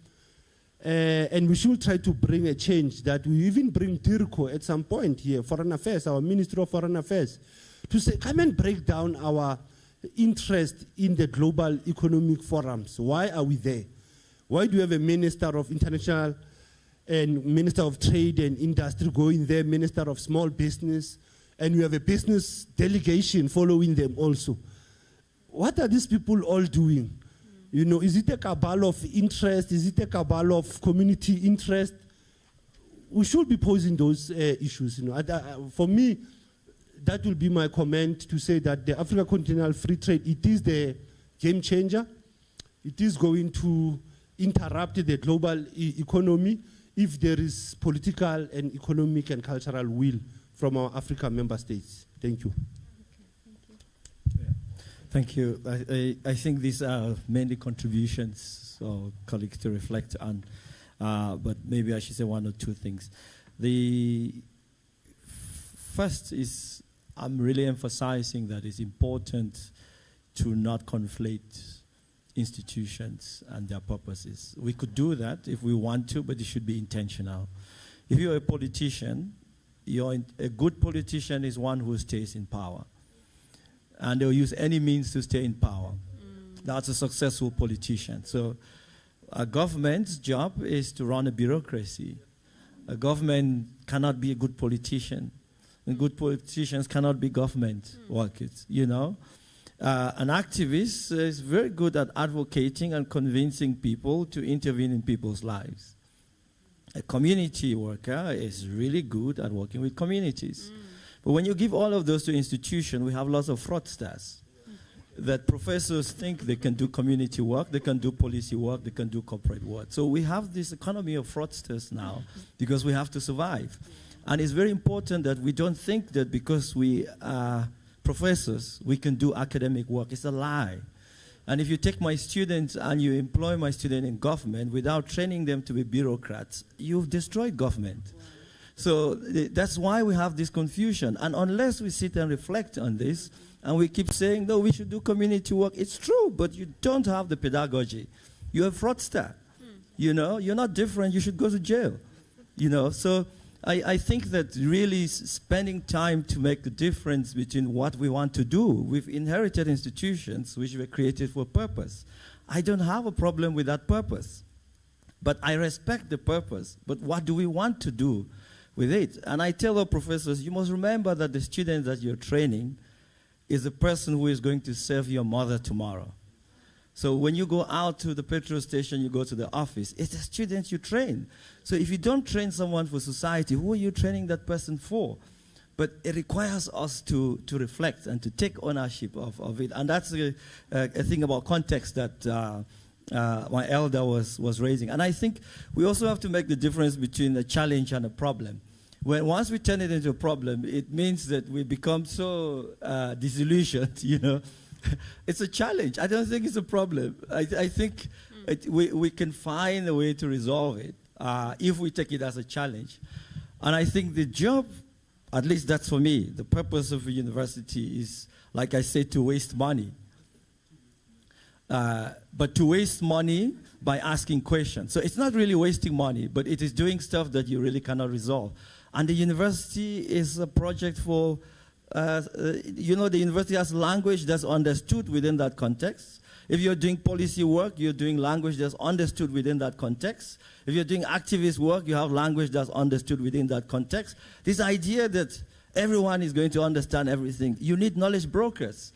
And I think that's where we are failing. If we want to be like others, we have to train experts. Yeah. Thank you. Okay, a round of applause, colleagues. Thank you. Thank you very much to our esteemed colleagues for the insightful, presentations and the, the comments, to the questions that were raised by the audience. And I must say that, the conversation from the audience as well, thank you so much for the contributions, because those comments were also insightful. So another round of applause, colleagues. Thank you very much. And yeah, this it brings to the end, the session we've had today, and it was a fruitful session, and I've learned so much from from all these conversations. And I was just thinking, as we've been debating that, and talking about the disillusionment and the discouragement with the with the challenges that we are facing, as our colleagues is saying that these are challenges that need solutions, that but my frustration with being an academic has always been that we are always theorizing about the challenges and the problems that we have in society. And we will have another conversation again next year. We'll have this session again. So I'm constantly wondering, how do we put these things into practice? And I know that our colleague is also talking about being careful of conflating our roles and our skills, and which I think is a I think it's a critical warning for for all of us, that I think all of us, we need to know what our lanes are, like we stay in our lanes, but the question still remains then, how do we take these challenges forward? How do we help our communities to move forward? And yeah, on that note, I think colleagues, thank you very much. It's been a wonderful and insightful conversation. So I'm going to call Professor B Nxumalo to do the vote of thanks and the closing. Thank you, colleagues.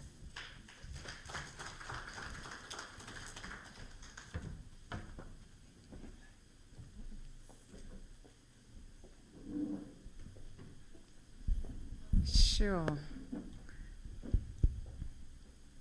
Ladies and gentlemen, what a day, what a morning, what an afternoon.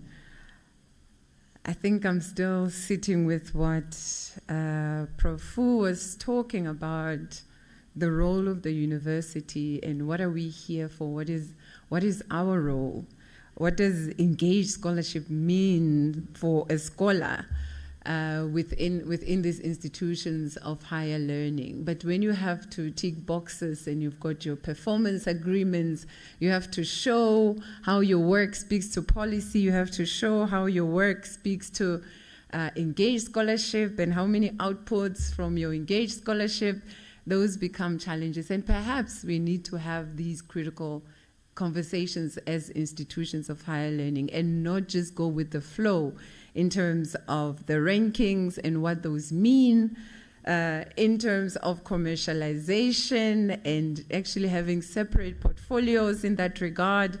So I believe that everything that was shared today was really a challenge to us as institutions of higher learning, but also to us as a continent as well, as we continue trying to figure out our role and our space and how to best respond to the challenges that are continuously confronting us. I think Prof Tshoaedi did a brilliant job of summarizing everything, so I'm not going to do that again. I think we have all heard a lot, and I hope that it's food for thought for all of us as we go back to our respective spaces. So my role now is to thank each and every one of you for attending this session, for your contributions, for the engagements. I acknowledge all of you in the room, but I also acknowledge our colleagues. I was looking at the numbers. I think there were more people online than in the room. So I think our engagements went beyond this space that we're finding ourselves in today. So I would like to thank you very much for making the time. I would like to thank the organizers led by Ms. Siza Magubane. It's been weeks and weeks and months of thinking and figuring out how the 3 days that are coming are going to look like. And I think the first day has been a success in my mind, in my eyes, with the engagements. I think the first day was a success. And ladies and gentlemen, to our panelists, I'm sure you'll agree with me that they really came to the party. They really challenged us, and they asked critical questions that I hope we will take with us. Prof Fu said we should differentiate between problems and challenges. We can be paralyzed when we think of problems because we keep saying, where are the solutions? What can we do with this? So if we look at them as challenges, then there continues to be space and room for hope. And hope is what's going to propel us. It's going to push us to look to tomorrow and continue grappling with these issues with the hope of saying, what kind of future do we want for the future generations? Mo Africa, my brother, advocate, Mantula, thank you very much for your inputs and your contributions. Lebo, I love you too, Agir. Thank you so much for your contributions and for bringing our little brother also to be part of this space, because this space is really meant for all of us. I would like to thank my partner in crime, friend, fellow collaborator, Professor Fu, as always, provocative and asking us questions and challenging us. Merci beaucoup. Prof Joe, I'm thankful to Caesar for reconnecting us after so many years. Thank you for flying across the oceans to come and be with us and to share your wisdom with us. I saw heads nodding, and you really, I think, spoke to the hearts of all of us about also the Sankofa notion of looking back. If we don't know what happened then we'll always be confused. So as we think about the challenges today and anticipating the future, it's also important to say, what was Nkosi Sikelel about? What was the genesis of it as we sing it today, so that we can also be able to teach and let the young ones understand. These roots are very important. Ndate Professor Amos, thank you so much. Thank you so much for your contribution. Thank you so much for the inputs that you provided to us today.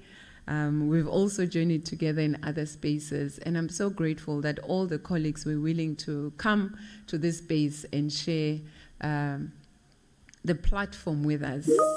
And Dr. Bafo, thank you so much. As you said, I was sending messages and messages, and you were very kind to respond. We are sad that you could not be with us in person today, but we really appreciate your inputs, and we're hoping that in future we can be together in person to continue the conversations that we started to say. So from our side here at Unisa, we'd like to say medase.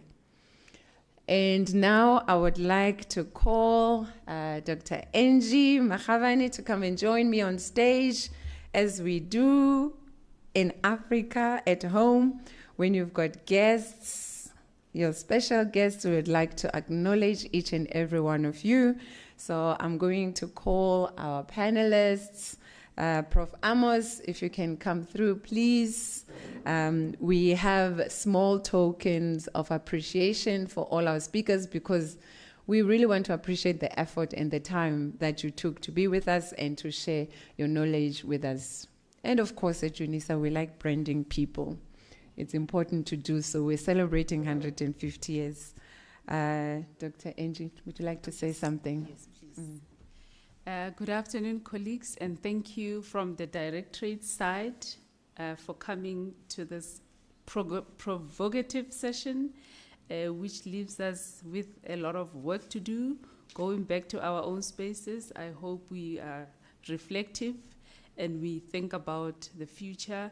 As the gentlemen who are sitting there, we need to think about the future of the people we are shaping. So we are not doing it for us, we are doing it for the generations to come.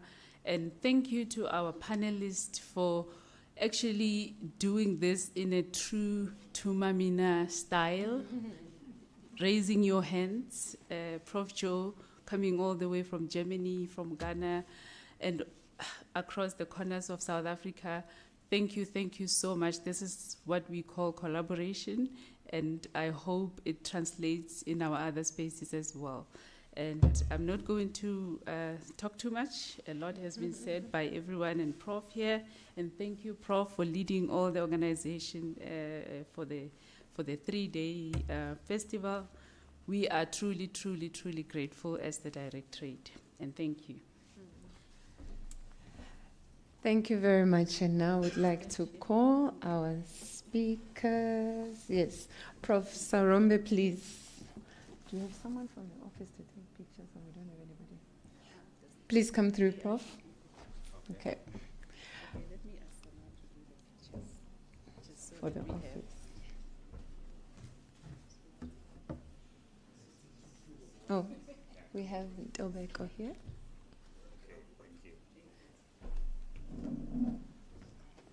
Okay, ladies and gentlemen, please a round of applause for Prof Sarombe.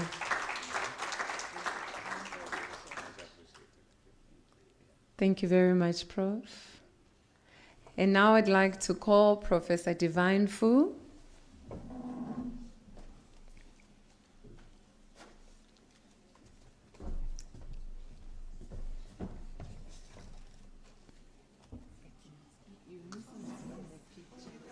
Very important. Branding is important. A round of applause for Professor Fu. Thank you. Yes. Thank you very much. And Mo Africa, Sipho Mantula. A round of applause, ladies and gentlemen.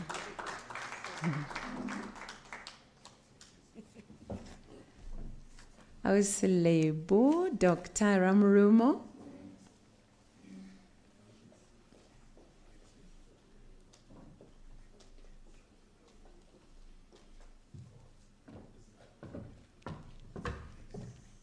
A round of applause for Dr. Lebu, ladies and gentlemen.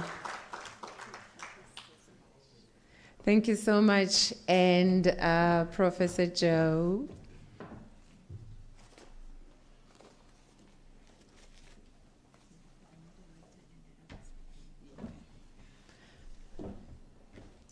A round of applause for Professor Joe Desho. And ladies and gentlemen, I'm sure you'll agree with me that this session would not have been a success without the driving force without our moderator, Professor Malehoko Tshoaedi, who did such a stellar job. Prof, thank you so much. Please come through.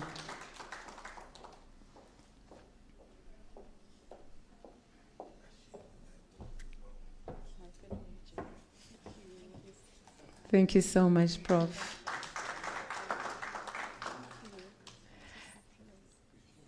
And last but not least, our colleague in Ghana, Dr. Priscilla Bafu, and I will take the pleasure of accepting her token of appreciation on her behalf, and we will make arrangements and make sure that she gets it.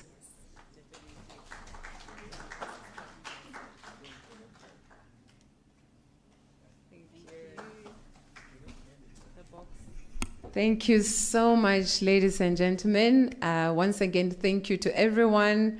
I acknowledge our students also who have joined us. We will be having lunch together, and maybe the conversations will continue over lunch.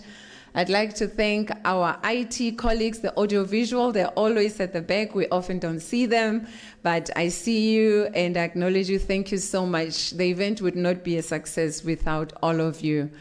And our catering staff as well. Thank you so much, Ladies and gentlemen, lunch is served. Thank you.